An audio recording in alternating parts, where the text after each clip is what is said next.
নম্বর class এবং আজকের এই ক্লাসে আমরা ওসিয়তের আমল আমরা ওসিয়তের উপরে গত শুক্রবারে আমরা এই প্রোগ্রাম শুনেছিলাম সাদাকা এবং ওসিয়ত সংক্রান্ত বিষয়ে, কিন্তু অনেক প্রশ্ন আসছিল এবং আমাদের আসল করণীয় কিভাবে করব তার উপর একটা রূপরেখা দেওয়ার জন্য আজকে আমরা এই প্রোগ্রামটা রেখেছি। আমরা এই প্রোগ্রামে যিনি আজকে বক্তব্য রাখবেন, আমার তো মনে হয় না যে তার কোনো পরিচয় আপনাদের সামনে পেশ করা দরকার আছে।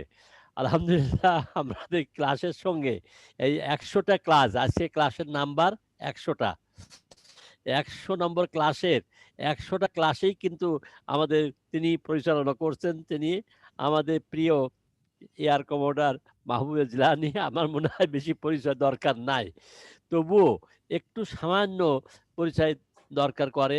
তাই আমি আপনাদের সামনে দেওয়ার আগে আবার নতুন করে হ্যাপি নিউ ইয়ার দিচ্ছে, এই কারণে যে আমাদের কুল্লুন আম ও আনতুম বেখাইর, আমরা কোরআন শিখবো, বুঝবো, অপরকে শিখাবো এবং বুঝাবো, সেই মোতাবেক জীবন গড়বো, এটা আমাদের slogan.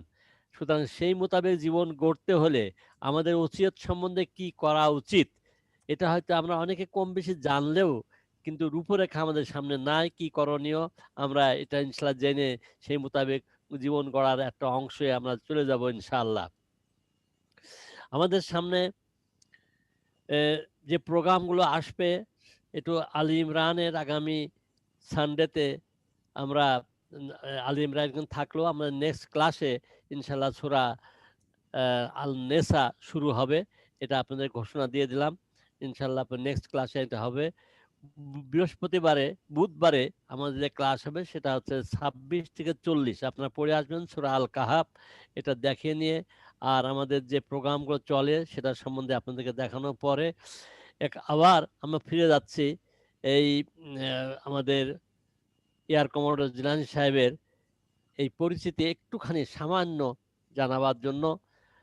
Air commodore doctor Syed Jilani Mahmudur Rahman সাহেব PSC, P Eng, Pakistan air force ও বাংলাদেশ বিমান বাহিনীতে সুদীর্ঘ ৩৯ বছর কৃতিত্বপূর্ণ চাকুরি সম্পন্ন করে ২০০৮ সালে বিমান বাহিনী সহ-প্রধান হিসাবে অবসর গ্রহণ করেন। এ পরিচয় আপনারা অনেক সময় শুনছেন, জানেন, তবু একটু জানা দরকার।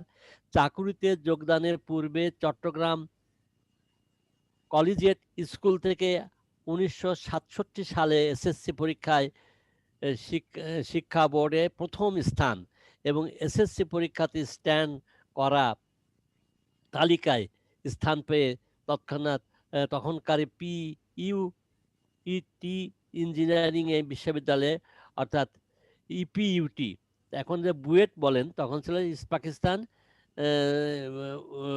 ইঞ্জিনিয়ারিং অ্যান্ড কলেজ বিশ্ববিদ্যালয়ে অধ্যয়ন করেন। চাকুরিকালে তিনি কৃতিত্বের সহিত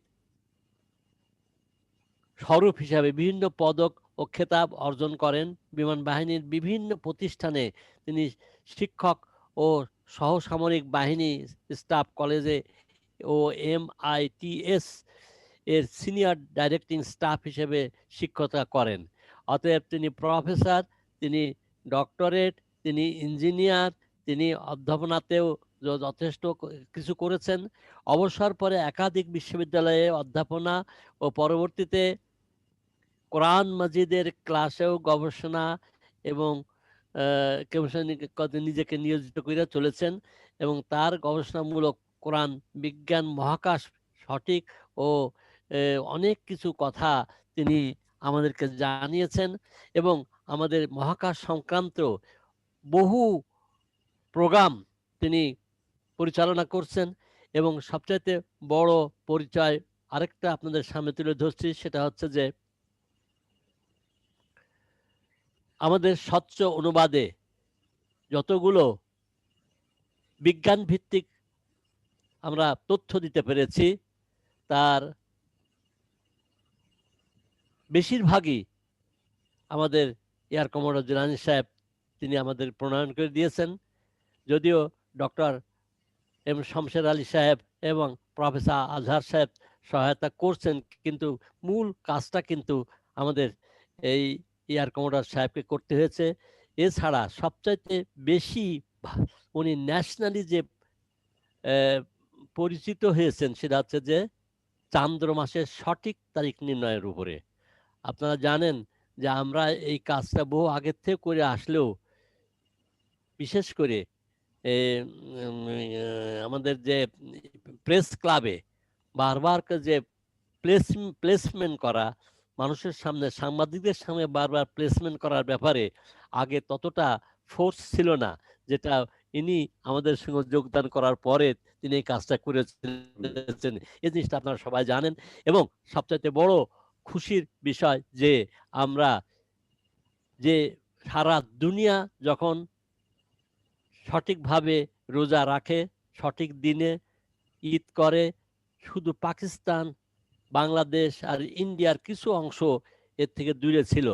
আলহামদুলিল্লাহ আমরা তার সংস্পর্শে এসে তার কাছ থেকে আমরা তথ্য পেয়ে আমাদের বহু লোক, অনেক লোক তারা সঠিক বুঝ নিতে পেরেছে এবং সঠিক হিসাবে তাদের তারিখ নির্ণয় করে রোজা রাখা, তারপরে ঈদ করা সম্পর্কে আমরা সচেষ্ট হতে পেরেছি।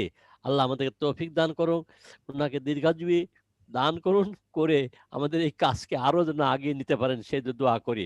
আমরা এখানে শেষ করি। আমরা ওনাকে অনুরোধ করছি আমাদের প্রোগ্রামটা শুরু করার জন্য। আজকে প্রোগ্রাম হবে ওসিয়তের আমল, আমাদের করণীয়, জরুরি করণীয়। এর উপরে ইনশাল্লাহ উনি আমাদেরকে প্লেসমেন্ট করবেন, আমরা শুনবো, তারপর কোশ্চিন আনসার ইনশাল্লাহ যাব। আল্লাহ আমাদের তৌফিক দান করুন। আমি অনুরোধ করছি আমাদের ইয়ার কমান্ডার জিলানী সাহেব তার বক্তব্য শুরু করতে। জি আলহামদুলিল্লাহ, আলহামদুলিল্লাহ। সম্মানিত সুধী মণ্ডলী, সবাইকে জানাই আন্তরিক মোবারকবাদ এবং সালাম। জনাব রেজাউল হোসেন আমার সম্বন্ধে অনেক কিছু বলেছেন, আসলে আমি অনেক কিছুর উপযুক্ত না, তবু তাকে আমি ধন্যবাদ জানাই যে তিনি আমার একটু সংক্ষিপ্ত পরিচয় দিতে চেষ্টা করেছেন। অত কিছু না বললেও হতো, আসলে আমি একজন কোরআনের ছাত্র, এটাই আমার পরিচয়। তো আমি আজকে বিষয় আপনারা অলরেডি শুনেছেন, আমি এটা শুরু করব। বিসমিল্লাহির রহমানির রহিম। ইন্নাল হামদুলিল্লাহ নাহমাদুহু ওয়া নুসাল্লি আলা রাসূলিল কারীম রাব্বি ইশরাহ লি সাদরি ওয়া ইয়াসসির লি আমরি ওয়াহলুল উকদাতাম মিন লিসানি ইয়াফকাহু কাওলি। কোরআনের সাথী ভাই বোনেরা, সবাইকে জানাই ওয়ার্ম ওয়েলকাম, সবাইকে উষ্ণ স্বাগতম। উষ্ণ স্বাগতম সবাইকে। আমরা পবিত্র কোরআনে সূরা আনফালের 23 নম্বর আয়াত একটু রিপিট করি। বিসমিল্লাহির রহমানির রহিম। ওয়ালাউ আলামাল্লাহু ফীহিম খাইরাল লা আসমাহুম ওয়ালাউ আসমাহুম লাতাওয়াল্লাউ ওয়া হুম মুরিদুন। আল্লাহ যদি জানতেন যে তাদের মধ্যে কল্যাণকর কিছু নিহিত আছে, তো অবশ্যই তিনি তাদেরকে শুনবার তৌফিক দিতেন। আমরা সবাই আজকে আসতে পেরেছি। আমরা সবাই বলি আলহামদুলিল্লাহ। আলহামদুলিল্লাহ, আল্লাহ আমাদেরকে তৌফিক দিয়েছেন, আমরা সেই হিসাবে আজকে সবাই এখানে জয়েন করতে পেরেছি। আল্লাহ আমাদের সেই তৌফিক বজায় রাখেন এবং আমরা ভবিষ্যতে এই ধরনের যতগুলি প্রোগ্রাম আসে কোরআনের সাথে জড়িত হতে যেন আমরা সবাই অংশগ্রহণ করতে পারি, সেই জন্য আমরা আল্লাহর কাছে দোয়া করি এবং আমরা একে অপরকে সাহায্য করি। তো আজকে আপনারা আমার বিষয় সম্বন্ধে অলরেডি জানেন, সেটা দর্শন বলেছেন। বিষয়টা আমি আগের সাদাকা ওয়াসি আমাদের জরুরি কর্তব্য, গত শুক্রবারে 1 জানুয়ারি নববর্ষের প্রথম দিনে সন্ধ্যায় আমি এর উপরে বক্তব্য রেখেছিলাম। এই বক্তব্যে আমরা সাদাকা ও ওয়াসিয়া আমাদের জরুরি কর্তব্য, ওই লেকচারে আমরা সংক্ষেপে যেগুলি শুনেছিলাম সেটা হলো সাদাকা কি এবং কেন, সাদাকার জন্য কোরআনে কি তাগিদ, সাদাকার জন্য হাদিসে কি তাগিদ, ওসিয়া কি এবং কেন, ওসিয়ার জন্য কোরআনে তাগিদ, ওসিয়ার জন্য হাদিসে তাগিদ, সাদাকা না করলে কি হবে, সাদাকা করলে কি পুরস্কার, সাদাকা কি করে কোথায় করা যায় এবং সাদাকা ওয়াসিয়ার মাধ্যমে করা যায় কিভাবে। সেই পরিপ্রেক্ষিতে আমরা, যেহেতু প্রত্যেকটা মুসলমানের একটা দায়িত্ব, পবিত্র দায়িত্ব, মানে অলমোস্ট ওয়াজিব, এবং অনেকে বলে ইভেন ফরজ অনেক আলেমের মধ্যে, সেটা হলো ওয়াসিয়া করা। তো সেই ওয়াসিয়ার সম্বন্ধে আমাদের এত বড় আমল, আমরা কিন্তু এটা সম্বন্ধে অনেকে জানি না, জানার জন্য চেষ্টাও করি নাই, বা আমরা আসলে আমাদের সামনে আসে না। এটা আমাদের দোষ না, আমরা হয়তো শুনতে পারি নাই, আল্লাহ আমার ভালো জানেন। আমরা ইনশাল্লাহ চেষ্টা করব সেই আমল থেকে যেন আমরা মাহরুম না হয়ে আমরা যেন একটা হাদিসের নির্দিষ্ট কাজ থেকে যেন আমরা দূরে সরে না থাকি আজ থেকে ইনশাল্লাহ। তো সেই পরিপ্রেক্ষিতে আজকে এই আমলটা ওয়াসিয়া আমলটা আমরা কিভাবে করব সেটাও আজকে আমার বক্তব্য। তো শুরুতেই বক্তব্য শোনার আগে আমাদের কিছু পরিভাষা কোরআন মাজিদের যে দেওয়া আছে ওসিয়ত সম্পর্কিত পরিভাষা জানার চেষ্টা করি। যদি পরিভাষা শুনতে মানে বুঝতে পারি তাহলে আমাদের এই লেকচারটা শোনা অনেক সহজ হয়ে যাবে, আমরা ইজিলি বুঝতে পারবো। সুতরাং আসুন আমরা সাদাকা ও ওসিয়া সম্পর্কিত কিছু পরিভাষা বুঝতে চেষ্টা করি। তো প্রথমে যে এই বিষয়ে জ্ঞান অর্জনের জন্য আমাদের এই পরিভাষা জানার জন্য লক্ষণীয় যে কেবল জ্ঞান অর্জনের জন্য আজকে এই লেকচারটা না, যেটা আমি সেদিনও বলছিলাম শুধু আমরা জ্ঞান অর্জন করে চলে যাব এই জন্যই আজকে লেকচারটা না। লেকচারটা হলো আমরা একজন মুসলিম হিসাবে আমাদের যা করতে হবে সেটা আমার করতে হবে, এবং এটা জানার পরে এই আমলটাকে পরবর্তী 72 ঘন্টার মধ্যে 72 ঘন্টা 2 রাত 3 দিন এর মধ্যে আমাদের আমলটা করতে হবে। ইনশাল্লাহ আমরা করব, আল্লাহ আমাদের সহায় হবেন এবং আল্লাহ আমাদের অবশ্যই তৌফিক দেবেন। তো প্রথমে আসেন আল ইনফাক, ব্যয়। কোরআনে এটা আসছে অনেকবার, ব্যয়। এই ব্যয়টার মধ্যে আমরা গত ক্লাসে যেটা ভাগ করে দিয়েছিলাম, জাকাত একটা ব্যয়, আর জাকাত আর জাকাত আর জাকাত। এরপরে দানশীলতা সাদাকা বা চ্যারিটি আরেকটা ব্যয়, উত্তম ঋণ কর্জে হাসানা বেস্ট লোন এটা আরেকটা ব্যয়, উত্তরাধিকারী মিরাস মানে ইনহেরিটেন্স ও ব্যয়ের আন্ডারে পড়ে, চূড়ান্ত ইচ্ছা বা ওসিয়াত সাদা ওসিয়া টেস্টামেন্ট উইল, এটাকে আমি আর ভালোভাবে বাংলা করতে চেষ্টা করি যে শেষ ইচ্ছাপত্র বা জোরালো নির্দেশ। শেষ ইচ্ছাপত্র বা জোরালো নির্দেশ, এই কথাগুলি যে মনে থাকে যে হোয়াট ইজ ইউনফেকুনা বলি সবসময়। আজকে যে আয়াত পড়লেন ওয়াহিদ ওখানে ইউনফেকুনা বলছেন, আল ইনফাক থেকে এসছে। এই আল ইনফাকের আন্ডারে সবগুলি চলে আসে, সেটাকে আমরা ভাগ করে দেখাতে চেষ্টা করছি লাস্ট লেকচারে, এবং সেটা যদি আমরা মনে থাকে তাহলে আমরা বুঝতে পারবো আল ইনফাক যদি এটা হয় এর আন্ডারে চলে আসে একদিকে সাদাকা, একদিকে জাকাত। জাকাত কম্পালসারি, এটা নিয়ে আর কোনো কথাবার্তা নেই, এটা কম্পালসারি, না হলে আপনি মুসলিমে থাকবে না, জাকাত আদায় করতে হবে, 5টা রকম একটা রকম। তারপর আছে সাদাকা। সাদাকার সাথে সাদাকার আন্ডারে তিনটে জিনিস এসে যায়, কর্জে হাসানা আল ওয়াসিয়া। কর্জে হাসানা আর ওয়াসিয়া রিলেটেড। কর্জে হাসানা আপনি জীবিতকালে যে কর্জ দিচ্ছেন আল্লাহ কি সাদাকা করছেন কর্জে হাসানা, আর আপনার মৃত্যুর পরে যে কর্জে হাসানা বা যে সাদাকা করছেন এটা হলো ওয়াসিয়া। এবং ওয়াসিয়ার সাথে আমরা রিলেটেড থাকে মিরাস, কারণ মিরাস যারা পাবে অর্থাৎ ওয়ারিস যারা হবে, আপনার ছেলে মেয়ে আপনার স্ত্রী বা অন্যরা, মেয়ে থাকলে মেয়ে, ছেলে না একটা অন্যরা যারা হবে তাদের সাথে ওসিয়াতের সম্পর্ক আছে। তাদের যারা আপনার ওয়ারিস হবে তাদেরকে আপনি ওসিয়া করতে পারবেন না, সেই জন্য মিরাজ সম্বন্ধে একটু আইডিয়া থাকতে হবে যাতে ওসিয়াতটা ঠিক মতো করতে পারি। তাহলে আসুন আমরা এই আইডিয়াটা নিয়ে এই 4টা মনে রেখে আমরা অগ্রসর হই কিভাবে আমাদের ওসিয়াতটা সামনে আসে। তাই আজকের বিষয় হলো ওসিয়াত। ওসিয়াতের আমল আমাদের জরুরি করণীয়, আমাদের জরুরি। এই জন্য বলছি 72 ঘন্টা is the limit given by Hadith. আমার দ্বারা না, হাদিসের কথাগুলো আমরা দেখবো, দেখে বুঝবো এটা কত জরুরি। তো কাজে আমরা যে আল ইনফাক দেখলাম, তবে সাদাকা জাকাত দেখলাম, আজকে সাদাকার নিচে ওয়াসিয়ার সম্বন্ধে বক্তব্য রাখবো ইনশাআল্লাহ, এবং আমরা সেটার জন্য আমলটা করতে চেষ্টা করব। ওয়াসিয়া, ওয়াসিয়া চূড়ান্ত ইচ্ছা, জোর নির্দেশ। ওসিয়ত করা উদিন থেকে জোর নির্দেশ, মানে এটা আপনার আপনার তরফ থেকে আপনার ওয়ারিসদের প্রতি জোর নির্দেশ, জোর নির্দেশ এবং আপনার চূড়ান্ত ইচ্ছা বা শেষ ইচ্ছা। is a will which is only executed after the death of the giver as an inheritance. আপনার মৃত্যুর পরে এটাকে কার্যকরী হবে, এখন আপনার ওসিয়ত কার্যকরী হবে না, যে ওসিয়ত করবেন সেটা আপনার মৃত্যুর পরে কার্যকরী হবে ইনশাআল্লাহ। ওয়াসিয়া আর ইনহেরিটেন্স। ওয়াসিয়া উত্তরাধিকার হলো একটি উইল যা কেবলমাত্র মৃত্যুর পরেই উত্তরী হিসাবে দাতার মৃত্যুর পরে কার্যকরী হয়। কাজে ওসিয়ার সঙ্গে আমার একটা আইডিয়া হয়ে গেল যে ওসিয়াটা কখন কার্যকরী হবে। আপনি যাই ওসিয়া করেন না কেন, আপনি যে জীবিত যখন থাকবেন তখন এটা কার্যকরী হবে না, মৃত্যুর পরে কার্যকরী, এটা আমরা জেনে গেলাম।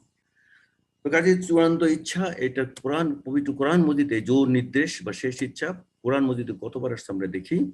এটা এসে ওয়াসিয়া পাওয়া গেছে 32 বার ইন 7 ডেরিভেটিভ। 7টা ডেরিভেটিভ আপনি যোগ দিয়ে দেখবেন, যোগ দিয়ে দেখবেন এই টোটাল আসছে 32 টাইমস। কাজে এই ওসিয়ার সম্বন্ধে আমাদের জানাটা কত বেশি জরুরি, এবং আমি একজন খুব শিক্ষিত এবং ধার্মিক একজন অফিসার কাছে শুনলাম, বলে ওসিয়ত কি এটা কোরআনে আছে? আলহামদুলিল্লাহ, আলহামদুলিল্লাহ, আল্লাহ আমাকে একটু আইডিয়া দিয়েছেন, বললেন কোরআনে একবার না অনেকবার আছে। তো কাজে দেখেন উনি ছোটকাল থেকে ধার্মিক, কিন্তু ওসিয়ত শব্দটাই সম্বন্ধে আইডিয়াই না। তো ওসিয়ত করবেন কিভাবে, 72 ঘন্টার মধ্যে করবেন কিভাবে? এটা আমাদের জন্য দুর্ভাগ্যজনক একটা বিষয়, কিন্তু এটা সত্য, আমরা অনেকেই জানি না, আমি নিজেও জানতাম না, অস্বীকার করবো কেন।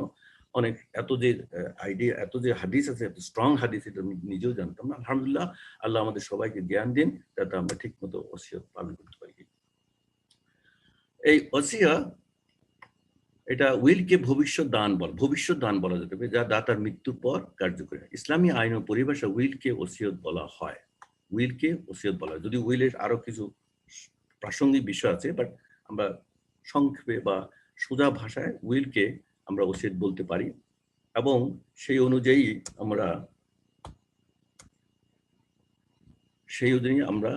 আমাদের আমলটা করতে পারি।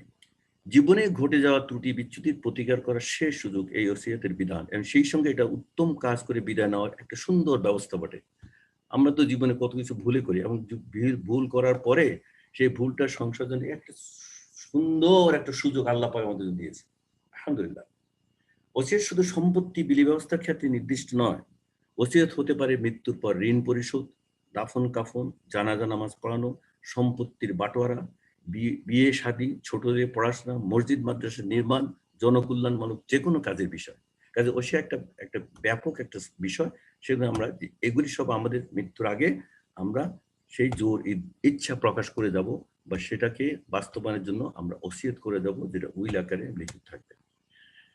মৃত ব্যক্তির ওসিয়ত পালনের ক্ষেত্রে উত্তরাধিকারীদের যত্নশীল হতে হবে। মৃত ব্যক্তির বৈধ ওসিয়ত কোনো প্রকার গড়িমসি কাম্য নয়। আর ওসিয়ত সাক্ষীর সামনে করতে হবে, ওসিয়ত গোপনে করা যায় না। আপনি যেই ওসিয়ত এখন করবেন, আপনার ওয়ারিসদের সামনে করবেন এবং সাক্ষী রাখবেন, কোরআনের নির্দেশ অনুযায়ী সেই সাক্ষী ওসিয়ত করতে হবে। এই বিষয়ে কোরআন কারিমে ইরশাদ হয়েছে যে হে ইমানদার ব্যক্তিরা, তোমাদের কারো যখন মৃত্যুর সময় এসে উপস্থিত হয়, ওসিয়ত করার এই মুহূর্তে তোমরা তোমাদের মধ্য থেকে দুজন ন্যায়পরায়ণ মানুষের সাক্ষী বানিয়ে রাখবে।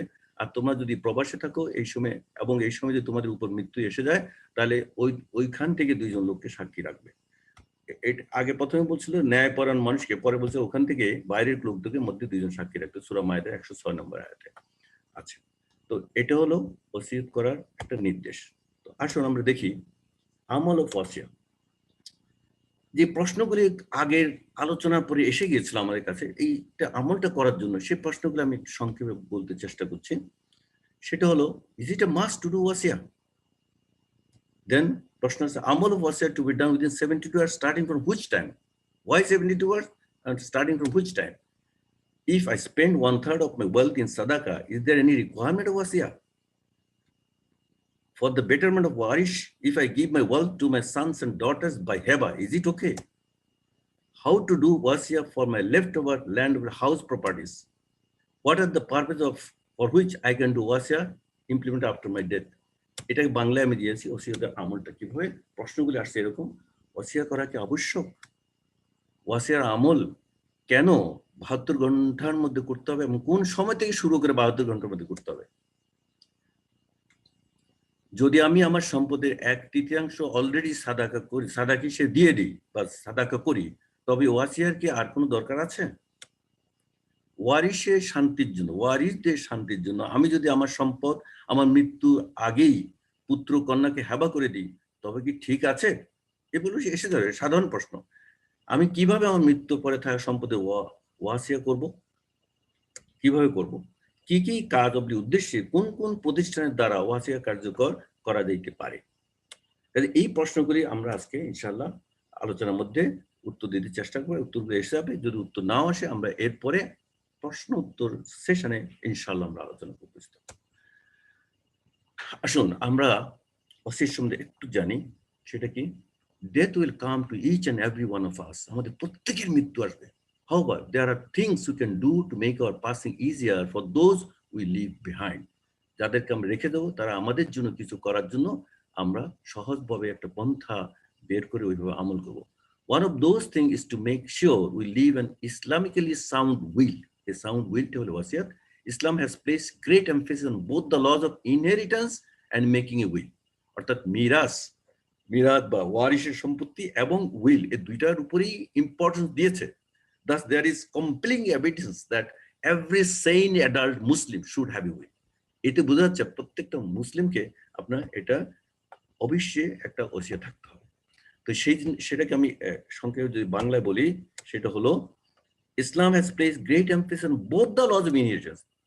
শুধু যে মিরাসের উপর আল্লাহ আয়াত দিয়েছে তা না, ওসিয়াতের উপর আল্লাহর আয়াত আছে, এবং সেটা হলো উত্তরাধিকার আইন এবং উইল তৈরি উভয় বিধানের প্রতি ইসলাম অনেক জোর দিয়েছে। সুতরাং প্রত্যেক বুদ্ধিমান প্রাপ্তবয়স্ক মুসলমানের অবশ্যই একটি উইল থাকতে হবে, অবশ্যই একটি উইল থাকতে হবে।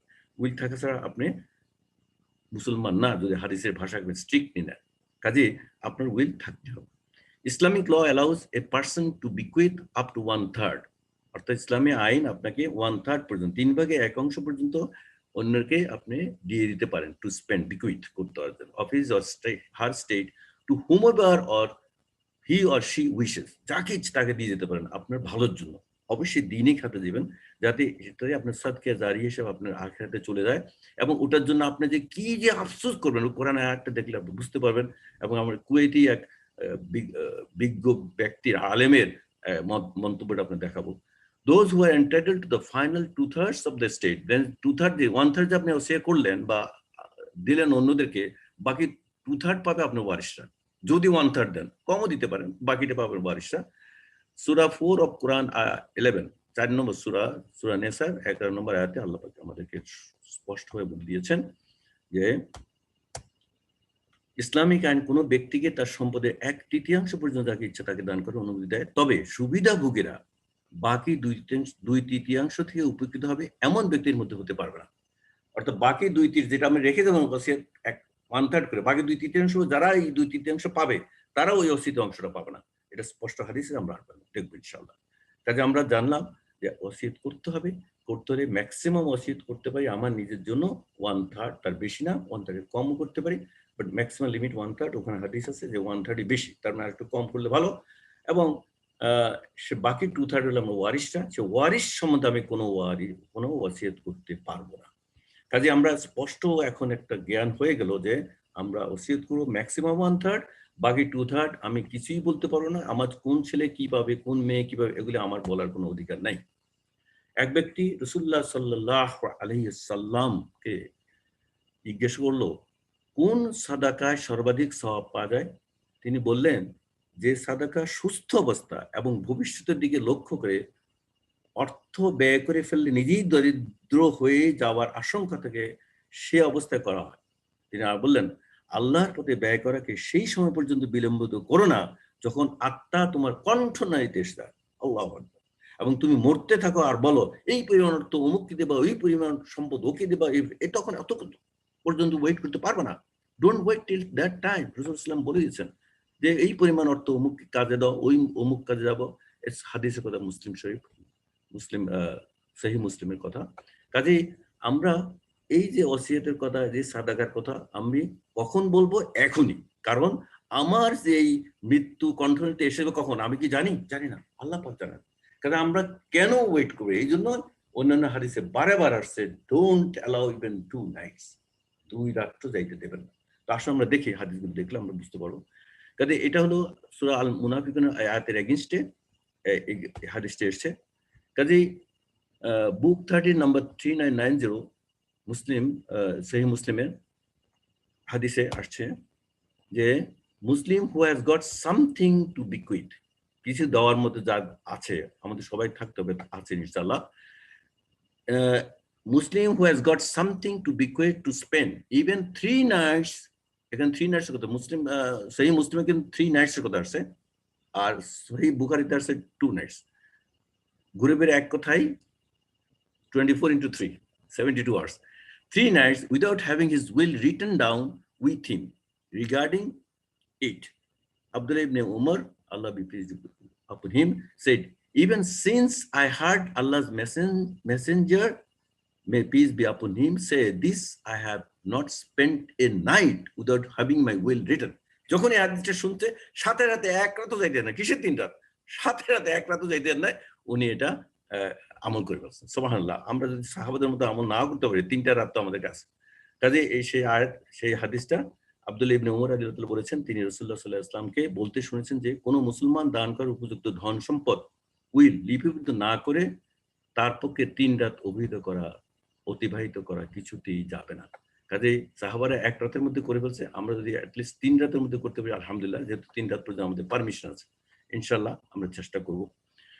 সহিহ মুসলিম বুক 13 হাদিস 3990, সহিহ মুসলিমের এই বইতে আব্দুল্লাহ ওই একই হাদিসটা আবার এসেছে, কোন মুসলমান দান করার উপযুক্ত ধন সম্পদ, কোন মুসলমান, কিন্তু এটা মুমিন না, শুধু মুসলমান হইলেই, মুসলমান দান করার উপযুক্ত ধন সম্পদ লিপিবদ্ধ না করে তার পক্ষে 3 রাত পর্যন্ত অতিবাহিত করাও তা ঠিক হবে না। এটা হলো হাদিস নাম্বার 3990, সহিহ মুসলিম। আসুন এরপরে আমরা দেখি হাদিসটা। আল লুলু ওয়াল মারজান, একটা হাদিস নাম্বার হলো 1052। আব্দুল্লাহ ইবনে রাদিয়াল্লাহু বর্ণিত যে আল্লাহ রাসূল আলাইহিস সালাম বলেছেন, কোন মুসলিম ব্যক্তির উচিত নয় যে তার ওসিয়তযোগ্য কিছু সম্পদ রয়েছে, যাই থাকুক, সে দুরাত কাটাবে অথচ তার নিকট তার ওসিয়ত লিখিত থাকবে না। লিখিত থাকতে হবে, আপনার যাই থাকুক। ওসিয়ত করে আমরা 10 টাকা আছে, ওটাই লিখে রাখেন, যে 10 টাকা কিভাবে দেবেন। এটা ওই হাদিস গ্রন্থে রেফারেন্স দিয়েছে সহিহুল বুখারী ওয়াসিত অধ্যায় হাদিস নম্বর 2738, মুসলিম পর্ব ওসিয়ত অধ্যায় আওয়াজুল কিতাব হাদিস 1627। ওই হাদিসগুলির কথা বিভিন্ন হাদিস গ্রন্থে এসেছে। তো সেটা আমরা দেখি। সহিহ মুসলিম হাদিস একাডেমি হাদিস নম্বর 1627, যেটা একটু আগে বললাম, এই হাদিসে স্পষ্টভাবে বলছে, এটা 1627 নম্বর হাদিসে আমরা দেখতে পাচ্ছি যে আবু খাইসামাজ জুহাইর ইবনে, হাদিসটা আমি পুরোটা না পড়লেও হবে, কারণ আমরা কথা একটাই, তার রাসূলুল্লাহ সাল্লাল্লাহু আলাইহি ওয়াসাল্লাম বলেছেন, যে ব্যক্তির কিছু অর্থ সম্পদ রয়েছে আর সে এ সম্পর্কে ওসিয়ত করতে চায়, ওসিয়ত যদি সে করতে চায়, সে তার জন্য মুসলিম ব্যক্তির উচিত হবে না ওয়াসিয়ত লিখে না রেখে 2টি রাতও কাটাবে। একই কথা দেখছেন। তার মানে আমাদের লিমিট হলো 2 রাত বা 3 রাত, 72 ঘন্টা। এই 72 ঘন্টার মধ্যে আমাদের অবশ্যই ওসিয়তনামা কি করতে হবে, নিজে নিয়ত করলে হবে না, ঠিকঠাক করে মনে রাখলে হবে না, লিখিত রাখতে হবে। আর লিখিত রাখতে হবে সাক্ষী নিয়ে এবং প্রকাশ্যভাবে, যাতে আমাদের ওয়ারিশরা জানে এবং যাদেরকে এই ওসিয়তনামা পালন করার জন্য বলে দেন তারা যেন অবশ্যই জানে, সাক্ষী সমেত। এই ব্যক্তির উচিত হবে না ওয়াসিত লিখে না রেখে 2 রাতও কাটাতে। কাজে আমরা জানলাম আমাদের লিমিট হলো 2 রাত বা 72 ঘন্টা। 2738 যে হাদিসটা আগে বলা হচ্ছে, একই কথা, কোনো মুসলমানের উচিত নয়, কোনো মুসলিম ব্যক্তির উচিত নয় যে তার ওসিয়তযোগ্য কিছু সম্পদ রয়েছে, সে 2 রাত কাটাবে অথচ তার নিকট তার ওসিয়ত লিখিত থাকবে না। আলহামদুলিল্লাহ, এতগুলি হাদিস একই কথা বলছে। কাজে এই ওসিয়তের আমলটা আমাদের অবশ্যই পালন করতে হবে এবং সেই অনুযায়ী আমাদের আমল করতে হবে। সূরা আল কাসাসে 77 নম্বর আয়াতে আল্লাহ বলছেন, বিসমিল্লাহির রহমানির রহিম, আত্তাবি ফীমা আতাকাল্লাহু দারাল আখিরা। আর দারাল আখিরা, তোমরা আখিরাতে ঘর সন্ধান করো, আখিরাতে ঘর সন্ধান করো। সেই ঘর সন্ধান করতে কি দিয়ে? আসুন আখিরাতে ঘর বানাই আমরা কি দিয়ে? সাদাকার মাধ্যমে। এবং সাদাকা যতদিন জীবিত আছি সাদাকা দিব, মৃত্যুর পরে যেন আমার সাদকা জারিয়া জারি থাকে তার জন্য ওসিয়ত করবো। এইটা হলো মেন উদ্দেশ্য। কাজে আমি আখিরাতে চলে গেলাম, আমার তো ঘর নাই। আল্লাহ পাক বলছে তুমি ওই আখিরাতে ঘর সন্ধান করো তোমার সাদাকার মাধ্যমে। সে সাদাকাও আমি তো নাই, কে দেবে আমার সাদাকা? ওই আমার ওসিয়ত দেবে। সেই ওসিয়তে লিখে রাখবেন যে আপনার সম্পদের 3 ভাগ 1 ভাগ পর্যন্ত আপনার জন্য কিয়ামত পর্যন্ত সাদকা জারি থাকবে, আপনার আমি সাদাকা হতে থাকবে। কারণ আল্লাহর নির্দেশ, আখিরাতে ঘর সন্ধান করো। আমি আখিরাতে চলে গেলাম খালি হাতে, আর আমার ওসিয়ত কিছু গেল না, আমার কোনো সাদাকা গেল না, আল্লাহর পথে আমার সম্পদ থেকে একটা অংশ গেল না, আমি তো আল্লাহর কাছে কি জবাব দেব? আমার ঘর কোথায়? আল্লাহ বলছে ঘর সন্ধান করো। আমরা যদি আখিরাতে ঘর সন্ধান না করি, তাহলে আমাদের মতো বোকা আর কেউ নাই পৃথিবীতে। কাজেই সাদাকা সহ অন্যান্য সব সৎকর্ম এর অন্তর্ভুক্ত, সাদাকা সহ সব সৎকর্ম এর অন্তর্ভুক্ত। তো এখানে যারা তাফসীরকারক তারা এখানে বলেছেন যে এই আয়াতটা থেকে একটা জিনিস আমাদের সামনে উঠে আসে। প্রথম বাক্যে বলা হয় যে তোমাকে আল্লাহ যা কিছু দিয়েছেন, অর্থাৎ টাকা পয়সা, বয়স, শক্তি, স্বাস্থ্য, সবকিছু দিয়ে আখিরাতে কাজে লাগাবে। এই যে আপনারা আসছেন এখানে, আপনাদের অবশ্যই সময়ের, আপনাদের এখানে কোনো পয়সা দিচ্ছেন না, বাট আপনি সময় লাগাচ্ছেন, এটাও কিন্তু সাদাকা। কাজে আপনি শক্তি, স্বাস্থ্য ইত্যাদি এগুলিকে আখিরাতে কাজে লাগাও। কাজে আপনি এখানে সময় দিবেন, এখানে পরিশ্রম করবেন, কোরআনের কাজে পরিশ্রম, এগুলি সব সাদাকা এবং এগুলি সব বলছে আখিরাতে কাজে লাগাও, দুনিয়ার কাজে না। প্রকৃতপক্ষে দুনিয়াতে তোমার অংশ ততটুকুই যতটুকু আখিরাতের কাজে লাগাবে। বাকি অংশ কাদের? আপনার ওয়ারিসদের, আপনার না, আপনার না, আমার না, আমার না। এইটা বুঝতে হবে। কাজে আমরা আখিরাতে কাজের জন্য যেটা খরচ করি সেটাই আমাদের, বাকিটা কাদের? সুন্দরভাবে তাফসীর কালাম বলে দিয়েছে, অবশিষ্টাংশ ওয়ারিসদের প্রাপ্য, আমার কিছুই নেই ওর মধ্যে। কাজে আমি যেটা খাই, যেটা আমি পরিধান করি এবং যেটা আমি আখিরাতের জন্য কাজে লাগাই সেটাই আমার, বাকি সব আমার না। আরেকটা হাদিস আমরা আরো স্পষ্ট করে দেখতে পাবো ইনশাআল্লাহ। কাজেই ওয়ারিসদের প্রাপ্যটা নিয়ে আমাদের মাথা ঘামানোর বেশি দরকার নাই, আপনি নিজেরটা নিয়ে মাথা ঘামান। ওয়ারিস তো আল্লাহ দিয়েছে, তারা নিজেই শক্তি সামর্থ্য আছে, তাদের বয়স আছে, তারা হয়তো কাজ করবে এবং তারা নিজেদের রোজগার নিজেরাই করতে সম্পদশালী হয়ে যাবে ইনশাআল্লাহ, আপনার দোয়া করবেন।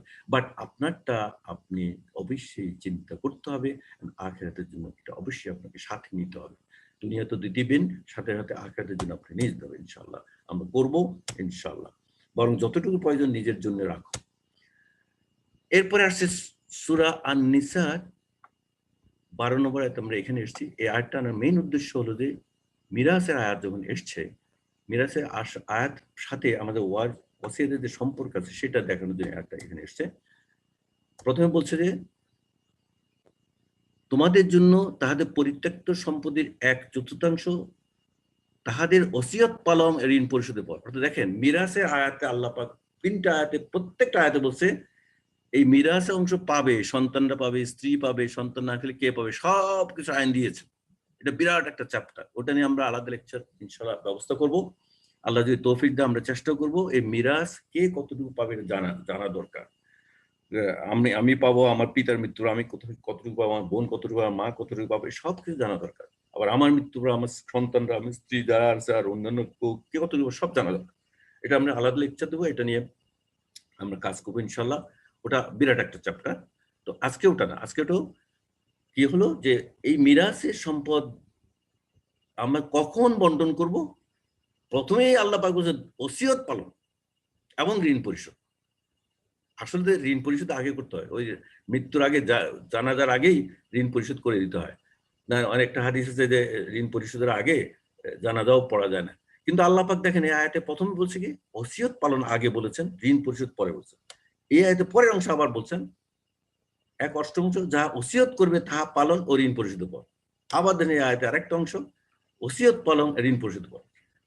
পর একই আয়াতে আল্লাহ পাক যখনই মিরাজে ভাগ করছেন সাথে সাথে বলছেন ওসিয়ত পালন। তাই ওসিয়ত পালন কে ইম্পর্টেন্ট, শুধু হাদিস দিয়ে কি আমরা বলবো? কোরআনে তো আল্লাহ পাক বলে দিয়েছে, তো ওসিয়ত না থাকলে পালন করবো। তার ইনডাইরেক্টলি ওসিয়ত ইজ ফরজ, আল্লাহর আদেশ। বাট ওসিয়তের এই মিরাসে আয়াত আসার পরে ওসিয়তের একটা আয়াত আছে সূরা বাকারা 180 নম্বর আয়াতে, ওখানে বলছে তোমরা সবাই ওসিয়ত করবা। কিন্তু মিরাস আসছে যে কিছু কিছু ওসিয়ত প্রাপ্ত ছিলেন যারা পিতামাতা, ওরা যারা মিরাসে অংশগ্রহণ করেছে, ওই আয়াতটাকে অনেকে বলে পুরোপুরি বাতিল হয়ে রহিত হয়ে গেছে, আমরা বলি না আংশিক রহিত হয়েছে। এটা নিয়ে আমি একটু আলোচনা করবো। বাট আমাদের কাছে রয়ে গেল যে আল্লাহ পাক যখন মিরাজ ভাগ করতেছেন প্রত্যেক জায়গায় বলে ওসিয়ত পালনের পরে, তার মানে ওসিয়ত কত ইম্পর্টেন্স আল্লাহ পাক নিজেই কোরআন দিয়েছে আমাদেরকে। মিরাসে আয়াত আর পর মিরাসের বিধান বর্ণনা করার সাথে সাথে এখানে তৃতীয় বলা হচ্ছে যে মৃত ব্যক্তির ত্যক্ত সম্পত্তির ভাগাভাগি তার ওসিয়ত পালন ঋণ পরিশোধ করার পর করা হবে। এ থেকে প্রতীয়মান হয় যে এই দুটি বিষয়ের উপরে আমল করা অতি জরুরি। কোন দুইটা বিষয়? একটা হলো মিরাসের ভাগ আর একটা হলো ওসিয়ত। এই ওসিয়ত এবং ঋণ পালন, এই দুটি বিষয়ের উপর আমল করা অতি জরুরি। অতঃপর এই ব্যাপারে সকলে একমত যে প্রথমে ঋণ পরিশোধ করতে হবে, কারণ ওসিয়ত তো লম্বা কাজ, এটা সাদকা জারিয়ার মতো চলতে থাকবে, ঋণ তো সাথে সাথে পরিশোধ করতে হবে। কিন্তু মহান আল্লাহ পাক আল্লাহ সুবহানাহু ওয়া তাআলা 3 স্থানে ওসিয়তের উল্লেখ ঋণের পূর্বে করেছেন। একটু আগে যে দেখালাম, 3 জায়গায় আল্লাহ পাক আগে বলছে ঋণ, আগে বলছে ওসিয়ত পালন, তারপর বলছে ঋণ। অথচ ক্রমানুযায়ী ঋণের উল্লেখ প্রথমে হওয়া উচিত ছিল। এর কারণ হলো ঋণ পরিশোধের গুরুত্ব তো মানুষ দেয়, না দিলেও যে ঋণ পাবে প্রাপক জোর করে তা আদায় করার জন্য ব্যবস্থা হবে। কিন্তু ওসিয়তের উপরে আমল করা জরুরি মনে করা হয় না, আমরা করি না। সেই জন্যই অধিকাংশ লোক এই ব্যাপারে ঢিলামি ও গড়িমসি করে। এই কারণেই ওসিয়তের কথা আগে উল্লেখ করে তার ইম্পর্টেন্স বা তার যে গুরুত্বের কথা পরিষ্কার করে দেওয়া আছে, পরিষ্কার করে দেওয়া আছে। কারণ ওসিয়ত কত গুরুত্বপূর্ণ। ঋণটা কিন্তু আমার দিতে হবে, আর ঋণ যে পাশে জোর করে নেবে টুডে টুমরো, কিন্তু ওসিয়তটা বেশি ইম্পর্টেন্স দেওয়ার জন্য আল্লাহ পাক একই আয়াতে 3 বারই, প্রত্যেকবারই ওসিয়তের কথা আগে বলেছেন, ঋণের কথা পরে বলেছেন। এর সুন্দর একটা ব্যাখ্যা। মৃত ব্যক্তির দায়িত্বের সঙ্গে ভাগাভাগি সময়ে ওসিয়ত পালন আমাদের করতেই হবে, এবং প্রাপক জোর করে তা আদায় করেন, কিন্তু ওসিয়তের উপর আমল করা জরুরি মনে করা হয় না। তাই আমাদেরকে ওসিয়তের উপর ইম্পর্টেন্স দেওয়ার জন্য আল্লাহ পাক 3 বারই একই কথা আগে বলেছেন। হাদিস নম্বর 768, পরিচ্ছেদ 1706, ওয়াসিয়ত প্রসঙ্গে এবং নবী করিম সাল্লাল্লাহু আলাইহি ওয়াসাল্লাম মানুষের ওসিয়ত তার নিকট লিখিত থাকবে। আল্লাহ তাআলা বলেন, তোমাদের কারো যখন মৃত্যুর সময় উপস্থিত হয়, সে যদি কিছু ধন সম্পদ ত্যাগ করে যায়, তবে তার ন্যায্য পন্থায় তার পিতামাতা ও নিকটাত্মীয়দের জন্য ওসিয়ত করার বিধান ছিল। এটা হলো সূরা বাকারা 180 থেকে 182। এই আয়াতের পরে মিরাসের আয়াতগুলি এসেছিল সূরা নিসার 4 নম্বর সূরা 11, 12 এবং 176। 2551 নম্বর হাদিসে আব্দুল্লাহ ইবনে ইউসুফ রহমতুল্লাহ বলছেন, আব্দুল্লাহ ইবনে উমর রাদিয়াল্লাহু থেকে বর্ণিত, রাসূলুল্লাহ সাল্লাল্লাহু আলাইহি ওয়াসাল্লাম বলেছেন, কোন মুসলিম ব্যক্তির উচিত নয় যে তার ওসিয়তযোগ্য কিছু সম্পদ রয়েছে সে দুরাত কাটে অথচ তার কাছে ওসিয়ত লিখিত থাকবে না। তা আমি মুসলমানের হইলাম না যদি এই হাদিসটা না মানি।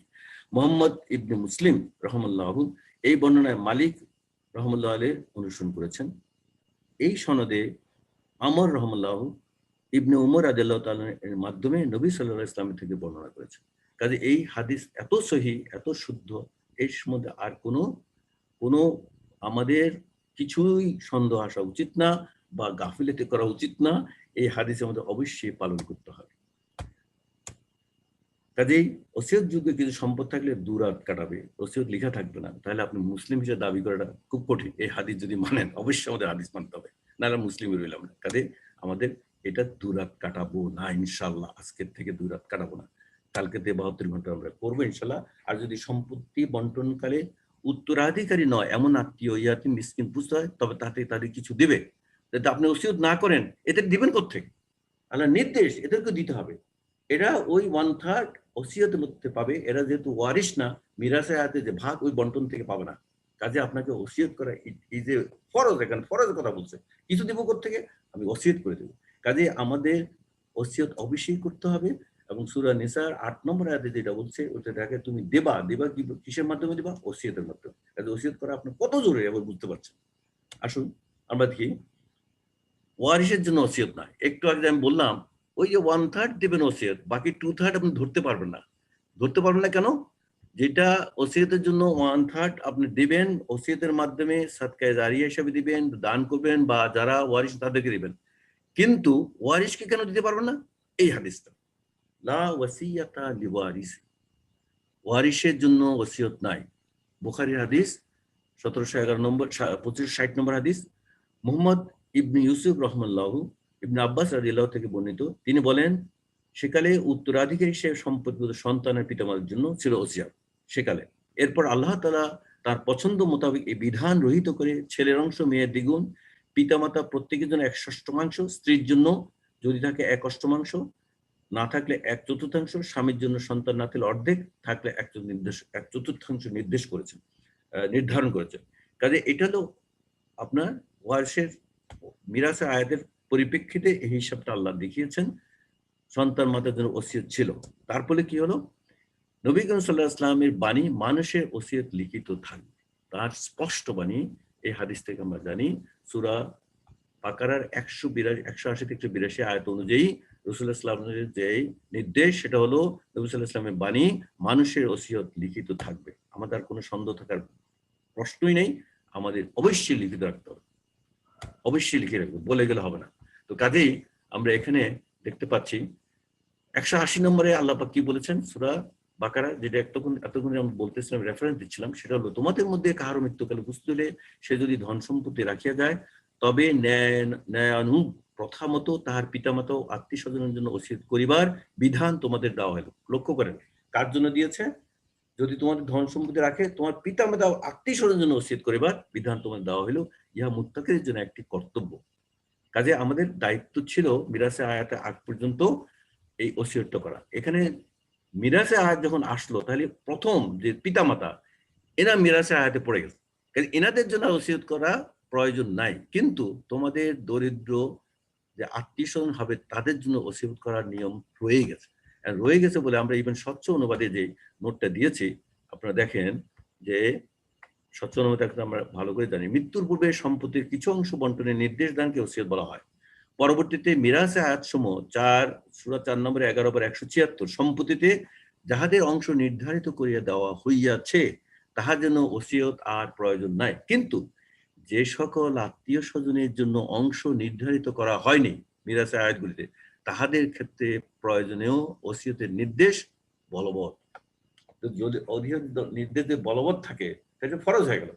সেই জন্য ফরজ না হলে যদি আয়াতটা পুরোটাই মানসুখ হয়ে যায়, তো বলে না তাহলে মানসুখ হলে থাকবে না।